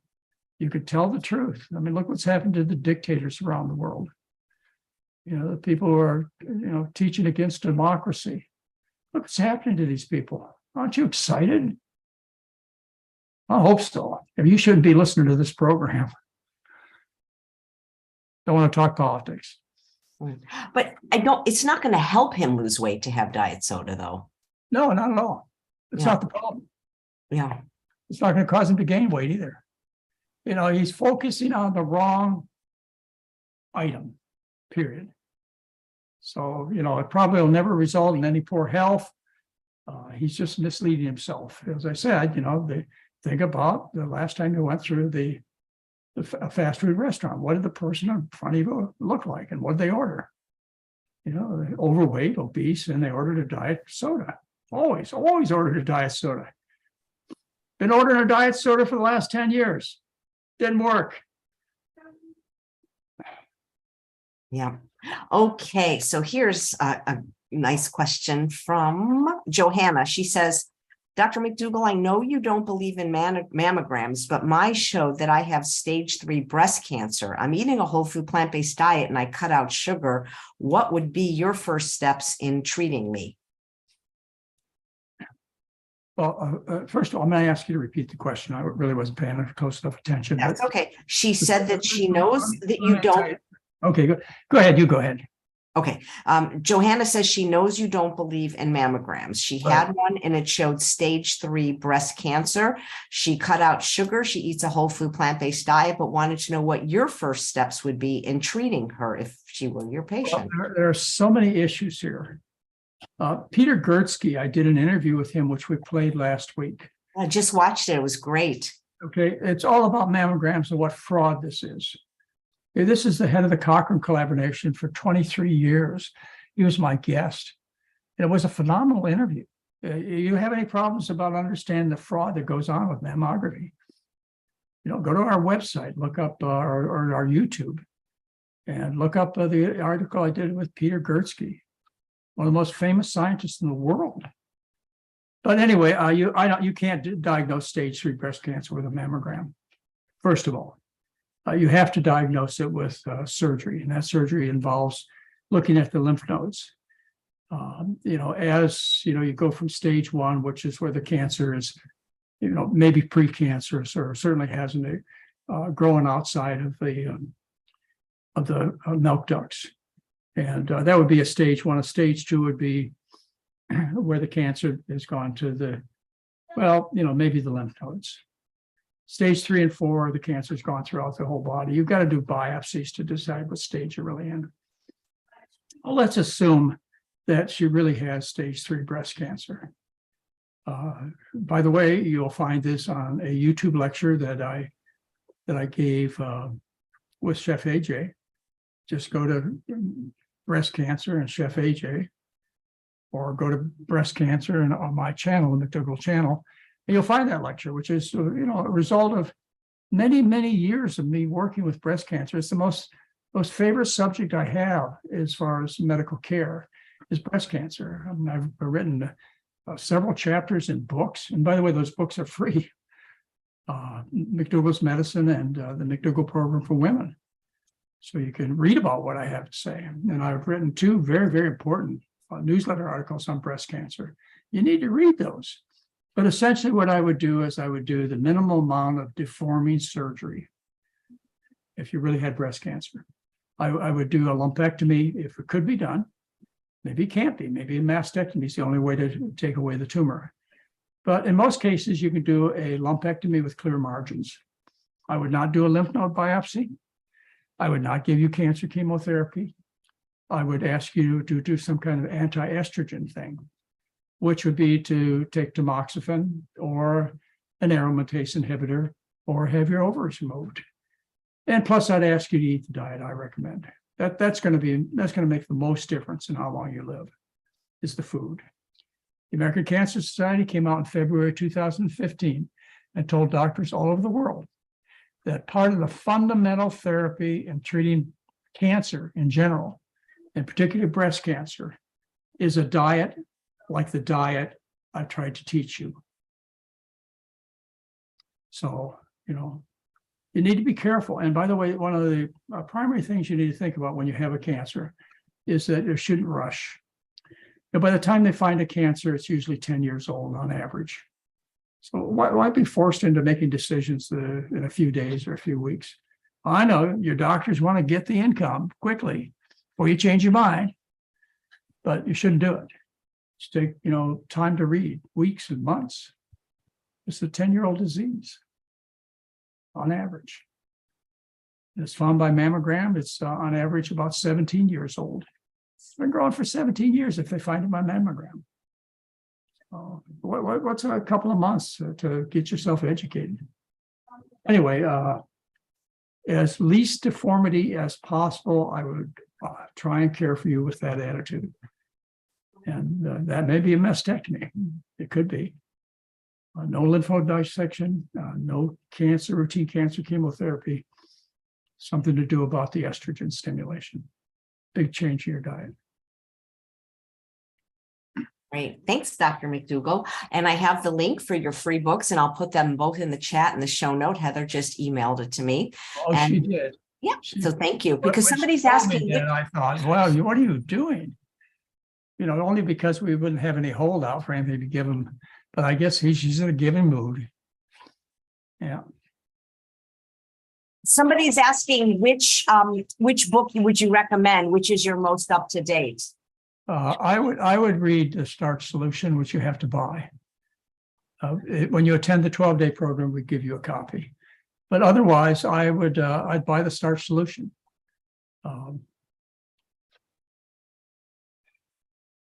The other books out there are a book on GI disease. I love that one. And there are several cookbooks, but these you have to buy. They're still owned by the book publishing companies. So, you really got the basic diet books free from our website. And by the way, don't be discouraged as you go through and click on the various books. When you get to the cash out, what you find is a zero balance. It may say that the book costs $10 or so, but when you check out, it's zero. Oh, you even you have the Starch Solution in Spanish as free. No, that's $5. It's saying it's $5 or charge $5 for that. Is she giving that away free too? Oh my goodness. It's on that. Let me show you what's on there. Making the Change, the McDougall Plan, McDougall Program for Women, McDougall Program for a Healthy Heart, A Challenging Second Opinion, Health Supporting Cookbook, on Volume 1 and Volume 2, and La Solución del Almidón. Those are the ones available free. I'm gonna go poor. She put 8 of them. We just gave everything away. Anyway, Don't worry about me. I'm just doing fine. Great. Thanks, Dr. McDougall. So Leah says she thanks you so much for your work. And she says she's followed the Starch Solution for the past 12 years, but for the past 3 years, she's had bursitis in both hips, osteoarthritis in both hands and an elbow. Her doctor put her on diclofenac, but she stopped taking it because she knows that you don't recommend NSAIDs. Do you have any advice? Well, that's one of the NSAIDs is safer. Along with aspirin, it's one of the safer NSAIDs. So, if you have to take something for discomfort, those would be the ones that I would suggest. So I assume she's trim because losing weight will help relieve the joints, particularly of the lower extremities. If you're carrying around an extra 40, 50 pounds, your hips and your knees and your ankles aren't so happy. So, that may be one maneuver you need to make, which is to lose some more weight. But as far as this is degenerative arthritis. And my experience has been when people come to me with new disease and they're still on the Western diet, they've only had the disease for a short period of time, well, even a long period of time. But they are on the Western diet. When we change them over to the McDougall diet, is about half of them get dramatic relief. I don't know that I can give you a great explanation as to why, but maybe because there's an inflammatory component to degenerative arthritis. Maybe that's why. But otherwise, I would take the minimum amount of pain medication to keep you comfortable. These medications will not slow the progress of degeneration. In fact, the other ones besides the aspirin and the diclofenac, what is it called? She's on Those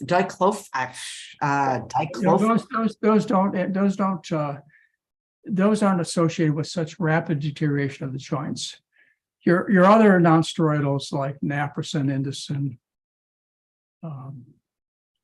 Motrin, et cetera, they shut down the prostaglandins in the joints. They deteriorate much faster. So that's why I don't recommend them. Also, the other thing is, listen to your joints. Good grief, if they hurt, they're trying to tell you something. Maybe you should be running a marathon. They hurt for a reason, and that's because they're trying to tell you that you're injuring them. So I think that's important too. I don't know of any other good pain relievers out there. Anyway, let's just leave it at that. I don't want any of you to get involved with opioids. That's a bad deal. Yeah. Oh boy. Okay, so this is from Tammy. She says her husband's been recently diagnosed with EPI, exocrine pancreatic insufficiency. I convinced him to try the starch solution way of eating about a month ago. He had previously been eating a very dirty version of the keto diet. After tweaking the starch solution to be a bit lower in fiber, he's starting to get some relief from the abdominal pain and chronic diarrhea. I'm wondering if you have any other suggestions. No, you're in a situation where this particular condition is very rare, and there are no treatments, I imagine. And so what you need to do is you need to find out how much the good diet will help you. Just an experiment. Most people get better in 5 to 7 days. At least they have some indication that they're on the right course. And if you're going to get better, you get better within 4 months. So I would challenge your husband with an experiment. Look, I'll cook for you. I'll make you oatmeal in the morning for breakfast. We'll have bean burritos for dinner and spaghetti and marinara sauce and Indonesian vegetables, all kinds of really good things, sweet potatoes. And I'll do that for a month. Give me a month and let's see what happens to you before you deny a possible treatment that's going to make all the difference in the world for you. But I'd have to learn more about her husband's condition to be any more specific than that. And it's so rare, or at least in my mind, it's something I don't have a lot of experience with. I just want to read you some nice comments. Angie says she loves your maximum weight loss program that she's doing it. Linda said her type 2 diabetes disappeared when she started following the starch solution, and she dropped 140 pounds. Congratulations, Linda. Yeah, it would be a permanent weight loss too. That's the important thing. Once people learn how good the food is and how effective it is and how much money you save, in food bills and drugs and hospitalization, they don't go back. Mary and I have been eating this way since 1977. There's no temptation out there for us. Oh, come on, there's once in a while, but not much. Okay. Claudia, who's watching live, says, why is my potassium high 6.0? I've been on the starch diet for over a year now. What was 6.0? That's what she says. Yep. No, what value was 6.0? The potassium level. Oh, I don't know. When it gets to be 7, you want to be quite concerned. Normal potassium level is about 4 to 5. If you have kidney failure, that's a real problem when it comes to potassium. If your phlebotomist ruptures blood cells when he or she takes blood out of your arm, then you'll have a high potassium. Otherwise, I don't know. I can't think of anything offhand. There are some drugs, and I hesitate to mention what they are, but I think there's certain blood pressure medications, your angiotensin receptor blockers and your ACE inhibitors, which raise potassium level. Could be wrong, but you can look it up. So if you're taking medication, I would certainly consider that as a possibility. Otherwise, I wouldn't worry about it. If you've got normal kidneys, you're not going to run into a problem with potassium, and you can do some research and find out, any other rare possibilities. But I can't imagine you running into any trouble. I've run into one problem with people with potassium. One person, one man. It was because he had high blood pressure. And maybe he had a heart attack. It's about 40 years ago. And his wife that evening made him a spaghetti sauce out of no salt, the potassium chloride salt. And it was so concentrated, the potassium chloride from this spaghetti sauce she made, she almost killed him. He ended up in the emergency room with cardiac irregularities. And yeah, so I suppose if you eat something like no salt, potassium chloride, you could run into problems. But I really can't imagine what kind of trouble you'd get into. Thanks. Let's see. Oh, here's a question from a live viewer named Gigi. My husband was just diagnosed with stage 2 kidney disease and chooses to follow the keto diet. Can keto have a negative effect on the kidneys? My God, that's horrible advice. That protein is going to cause the kidneys to rapidly progress in their loss of function. Doctors have known that for 100 years.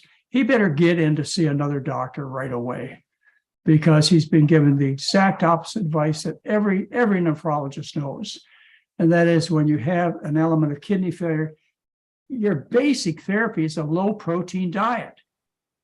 This is foolish.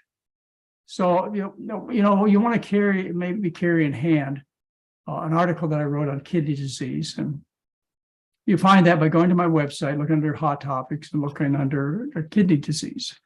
And it talks about diet and kidney disease. You print that little fellow out and you read it and you take it to the doctor.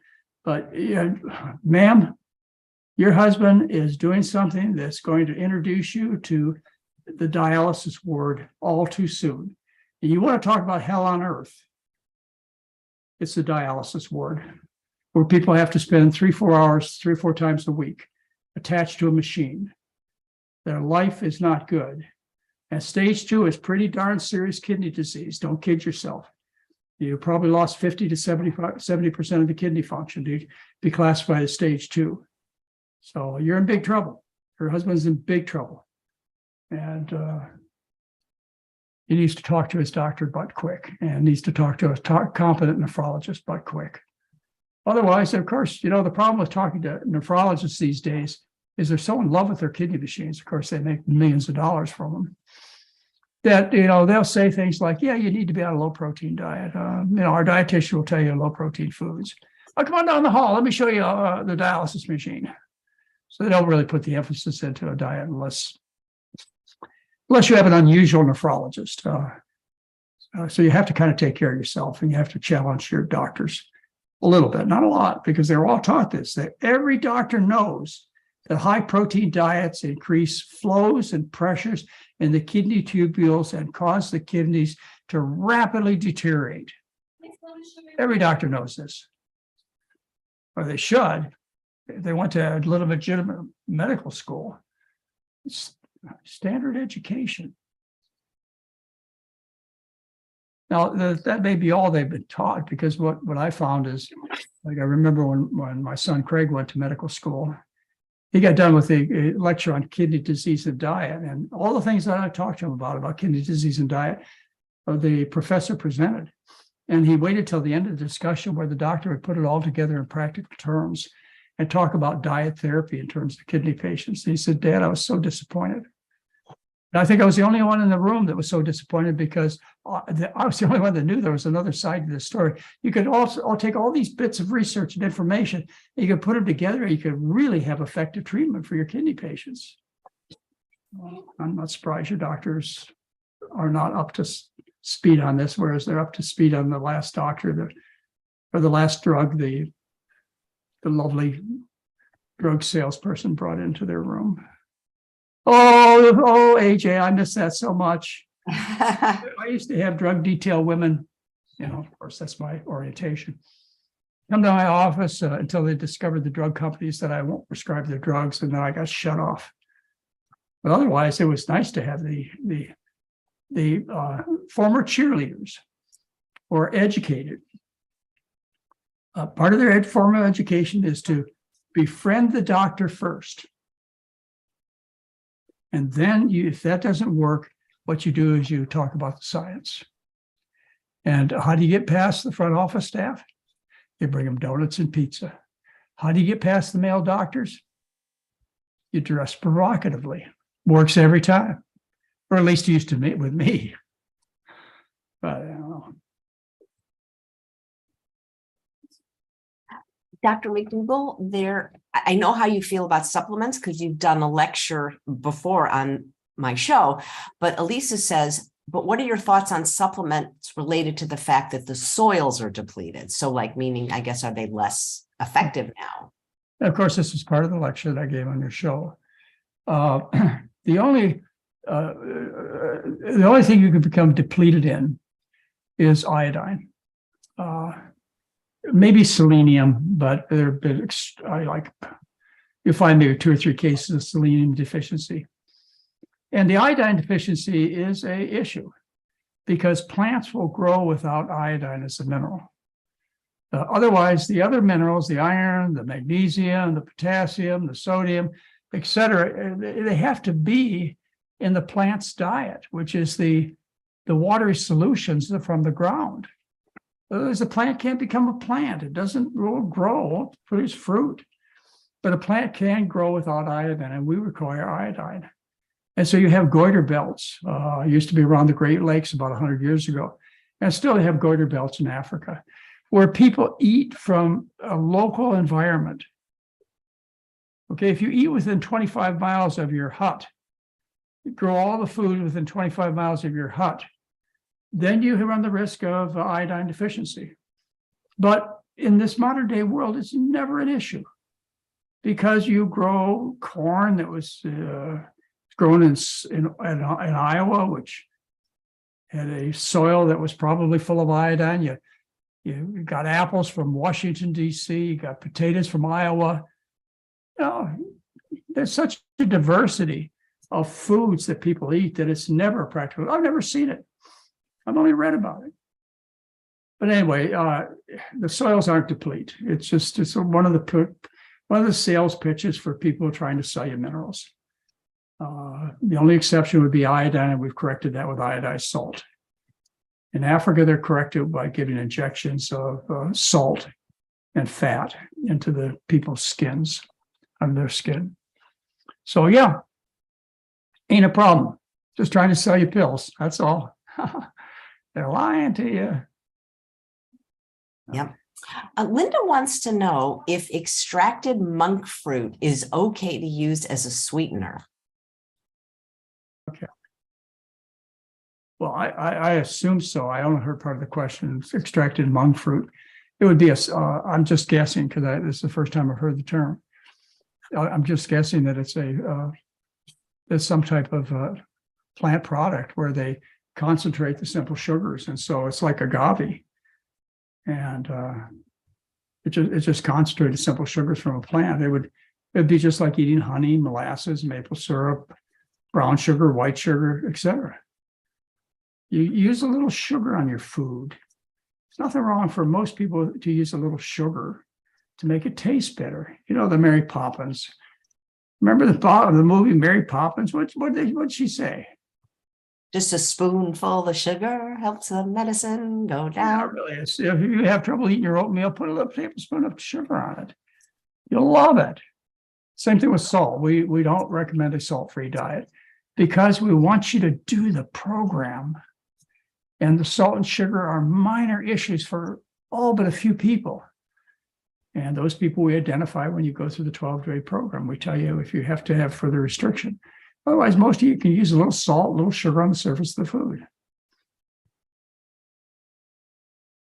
Makes sense.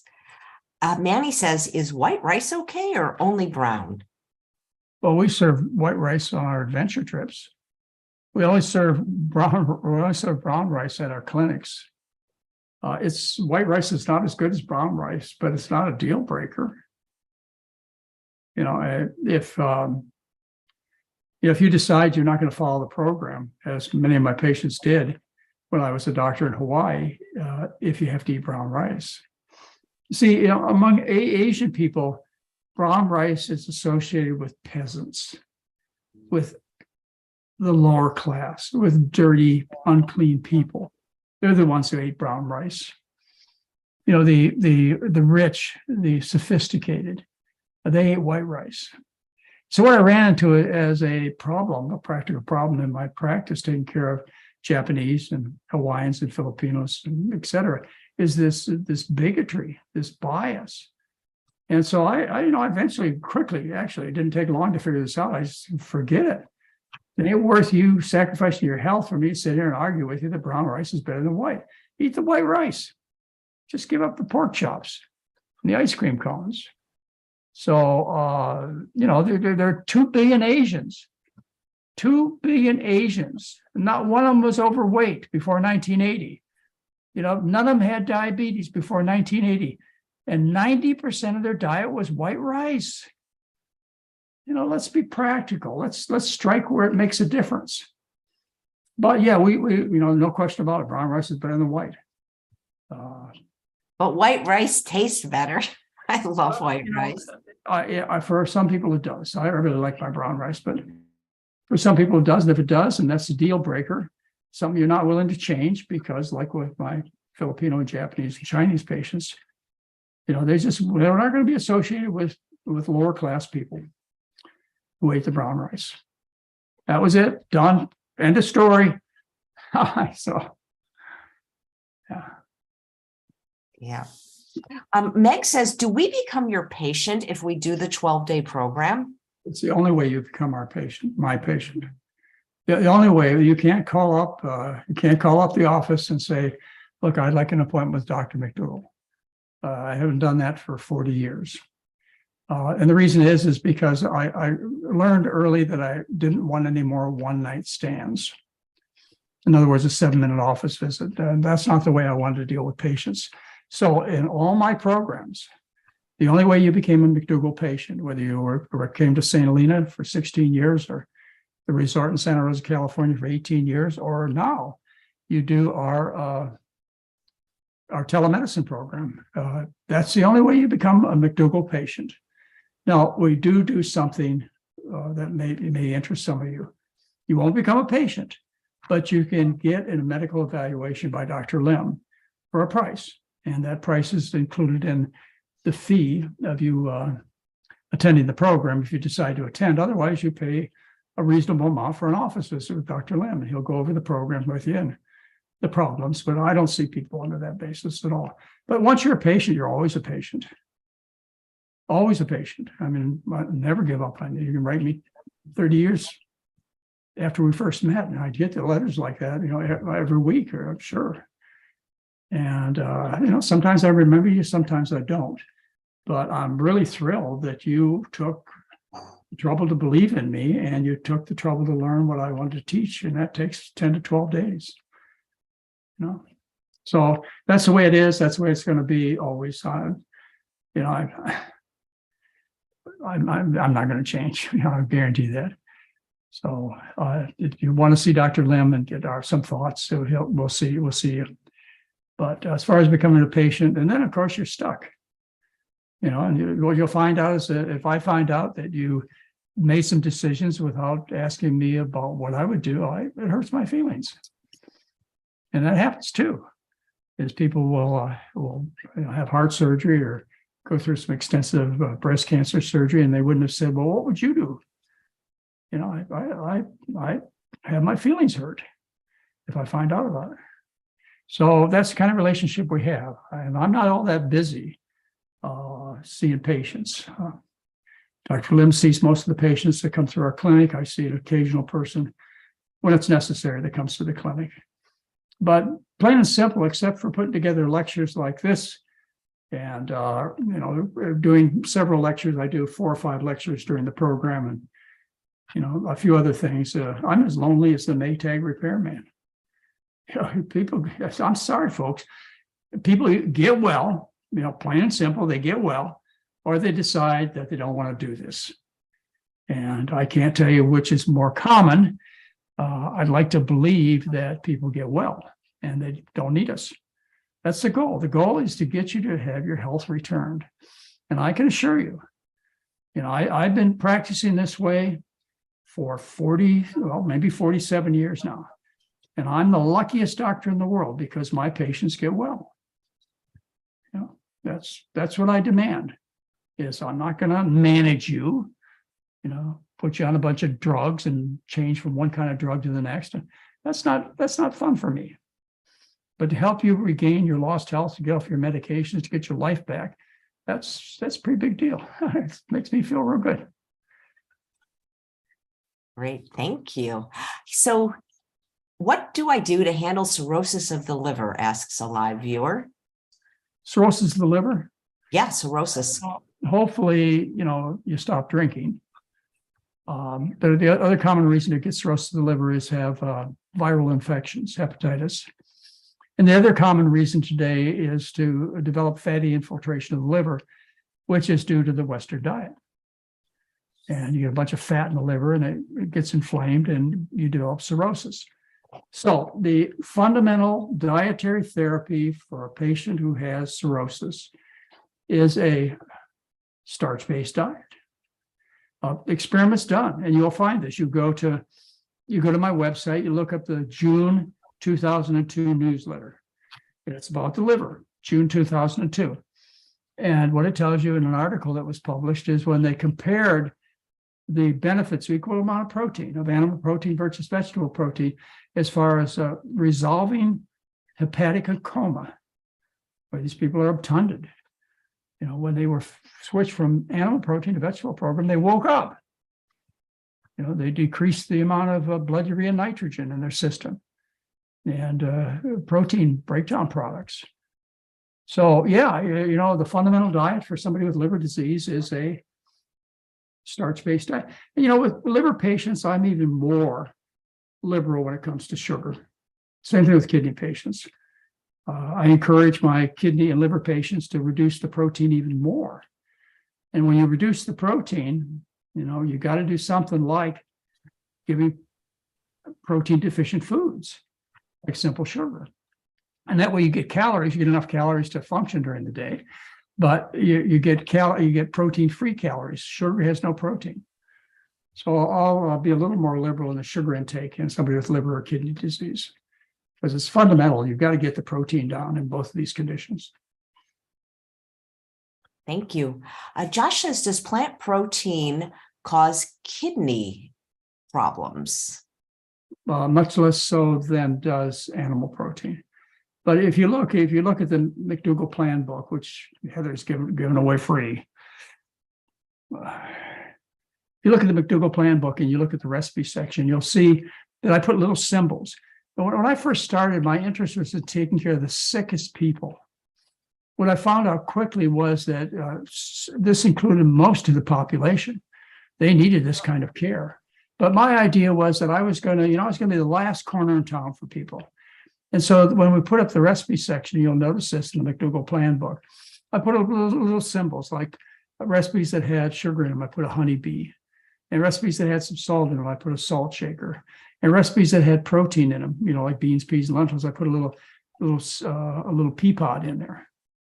And that was to help people identify the amount of protein. And of course, our diet is all vegetable protein. So yeah, I think that reducing the amount of vegetable protein is important with kidney and liver disease. So, but it's not as big a deal as the animal protein. Clearly, animal protein is much more toxic to the liver and kidneys than vegetable protein. But you got to cut it down. Whether it's and what I suggest, if you read my sections, is that this book, the McDougall Plan, which I wrote in the early 1980s, if you read this. You'll see that I tell people with kidney failure not to eat the ones that have pea pods on them. Don't eat beans, peas, and lentils. Standard recommendation if I'm going to see you for kidney failure, which that's one of the groups of people that I always see with those with kidney failure, is I tell them, look, you don't get beans, peas, and lentils, and there's a time when you won't get any fruit either. And there are certain starches that are better for you than others, and those would be your grains. So lower in potassium. This ain't all that easy to learn about and how to take care of somebody with kidney trouble. But on the other hand, it's not all that hard either. It's just a matter of whether you as a patient or your doctor wants to learn it. And I presented it for you in various books and newsletters and things that I've written, which are in our hot topics section. It's all there. It's all there. Look, I've written it out for you. I'm giving you the books free. Everything on the website is free. I've shown you how to get the basic research free. And the only other thing I can do for you is have you come to me, and I'll take care of you. And so will our team. And that's not something I say lightly. It's hard. You're not a medical doctor. You're not a scientist. You're not expected to know these things. You're not a dietitian. Why don't you rely upon experts to help you? It only makes sense to me. I mean, we've all spent, as professionals, we spent a lifetime learning how to take care of people, take advantage of our skills. If you get into legal trouble, you don't want to have an attorney that's basically out of law school and has no experience in taking care of your problems. You want some seasoned person who really understands the law to get you out of trouble. And so it is with your medical problems. you want some people who've really been at this for a long time. And our team, many of the members have been working with us for 20 years. Most of them, about a long time. Most of our team is they've been with us a long time.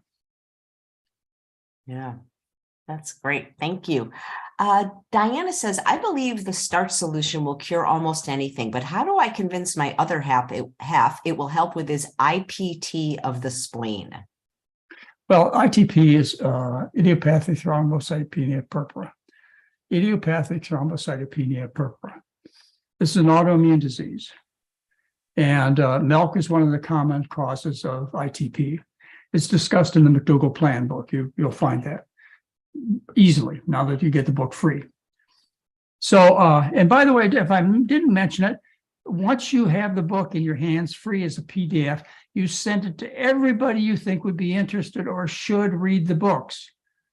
Spread the good news. I'm running short of building my army to change the world. So help me. Anyway, ITP is an autoimmune disease, and it's due to eating animal foods. You look at the lecture on autoimmune diseases, which again is a Chef AJ McDougall lecture on the web, on the YouTube. Explain to you how it happens. So how do you convince your husband of this? You say, look, I really like you. You're nice and warm in bed at night. You got a good insurance policy that I don't want to collect on. You're great for the kids and grandkids, and you smell good, and well, I want to keep you around. So how about giving me a month of your time? You'll see that you're certainly within 4 months, you'll see the benefits. Usually, it starts getting better in 5 to 7 days. In a month, you should have enough evidence that you're on the right course. Within 4 months, I think you should give up on me. You go search somebody else that's got a better message. Like give me 4 months. I asked this wife to ask her husband to give her a month. But you got to be strict. Okay. This is the thing with autoimmune diseases. A little bit of indiscretion results in horrible reactions. It's like taking a little bit of penicillin if you're allergic. You go to the dentist, and the dentist kind of puts the needle of penicillin in your arm, only injects like a couple of cc's, and you're dead. That's the way allergic reactions work. You're dead. Of course, in that cc are like 10 billion molecules. So it's the same thing with the foods. If you get a cake mix and you don't happen to notice that it has dairy in it, and it didn't have much, it had enough to cause the autoimmune reactions to occur. So you need to really keep the food clean.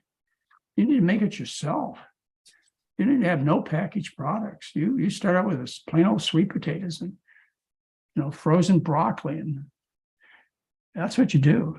Be very careful, because a tiny bit will set the immune system off terribly, make your arthritis. I have many patients who've learned this lesson who have arthritis, and they'll come in with a story that they've been really good on the McDougall diet, really good, except they went out and had a greasy Chinese dinner, and now all the joints are inflamed. So you have to be good. And then you decide what days you want to be sick and what days you want to be well. It's up to you. But first, prove to yourself that there is a corner in town that you can go to where you can be well, you can be healthy. I know you can find it. Yep. Oh boy. So somebody's talking about a disease called EPI and taking enzymes, but I don't really see what the question is from Sherry. I guess she's asking maybe she always has to take them. What's ETI? EPI, I don't know. I don't know. EPI? Maybe this person can clarify. Yeah, because I don't know what that is. So, oh, wow. So Dr. McDougall, thank you so much for your time. And well, Chef AJ, you have a very, very interested audience, and they've always been nice to me. And I really appreciate the opportunity that you give me once a month to come on the show and share some information that excites me. And you learned today about low carb diets, and the fact that there really are no paradoxes out there, and that the human history tells us that we are starch eaters. You can't deny 100 million years of human history. humanoid or evolution, 100 million years of evolution, maybe 4 million years of hominoid evolution, and maybe 1 million years of Homo sapien evolution, and 1 million years of Neanderthal evolution. You can't deny this. It's not like there's somebody out there finding something different. Nobody is. Anyway, it's been fun, AJ. Dr. McDougall, I was going to let you go, but you've got to answer this question. It'll be a great place to end. From Jan, any advice on treating ED? Yeah, first of all, have a loving partner. That helps a lot, and open your discussions up. And, there's some types of sexual stimulation that are good for relationships, and I'm not going to go into those kind of details. As far as ED goes, men develop ED as a result of eating the Western diet, which closes off the arteries to the penis. The way the penis gets hard is there's an artery going into the penis, which fills up some spongy material, and you become erect. And the veins that drain the penis, they are shut down during an erection. So it occurs as a consequence of blood flow. And one of the common consequences of eating the Western diet is you become limp. It's not a good thing. Okay, so that's the situation. I've seen many, many men have dramatic changes in their sexual performance and their interest when they've changed their diet. They feel good. They look in the mirror and they see somebody attractive. If they get off their pills, the blood pressure pills, 40% of the people taking blood pressure pills can't get a hard on. So you get off the medication. And then, last resort, and one that I say with some enthusiasm, because it works, is to take Viagra. This is not a perfect world, but you got to weigh the benefits and risks, and Viagra works. So, but fix the underlying health issues first. Yeah. And this goes for both partners in any relationship. You need to look good to each other. You need to smell good to each other. You need to be stimulating. And I want to tell you, as an ending note, I don't know how to say this, but all my parts work, and Mary's happy about it. Good time to end. But perfect. And just so you know, I Googled EPI. It was exocrine pancreatic insufficiency. Yeah, I think somebody asked about that. Yeah. Maybe we can talk about it next time. Yeah, they asked the question twice, I think. That's okay. Well, thank you again, Chef AJ. Thank you, Dr. McDougall, and I wish you the happiest of holidays. And I look forward to seeing you. Really, you're on really the second day of the year, because the first Monday is January 2nd. It would be a great way to start the year. I'll find something interesting, but I also want to mention to people is Mary and I and Heather are on every Sunday night on our YouTube channel at 5:00 Pacific time. So you want to just ask this kind of questions that we've been dealing with Chef AJ. Personal questions. Mary and I and Heather are there for you every Sunday night, 5 p.m. Pacific time on the McDougall YouTube channel live. And we do it, for an hour. And it's an opportunity to help you without any expense, any obligation. And also, it should be an opportunity for you to introduce us to friends and relatives. You told me so many times you have spouses that just aren't buying the McDougall thing. Well, bring them to the 5:00 sessions on Sunday night, Pacific time, 5:00, to our YouTube channel, and let them have a little taste of who Mary and I and Heather are. And they'll find out we're not scary people. We're not asking weird things of them. And we'll answer all their questions. Free. No threat. You don't have to sign in. You just watch. 5:00 Pacific time, every Sunday evening, YouTube channel. Thank you. And that is in the show notes in the chat. Thanks so much, Dr. McDougall. All right, AJ, bye-bye. Take care. And thanks all of you for watching another episode of Chef AJ Live. Please come back tomorrow when my guest is Dr. Robin Chutkin, and she'll be talking about her new book, The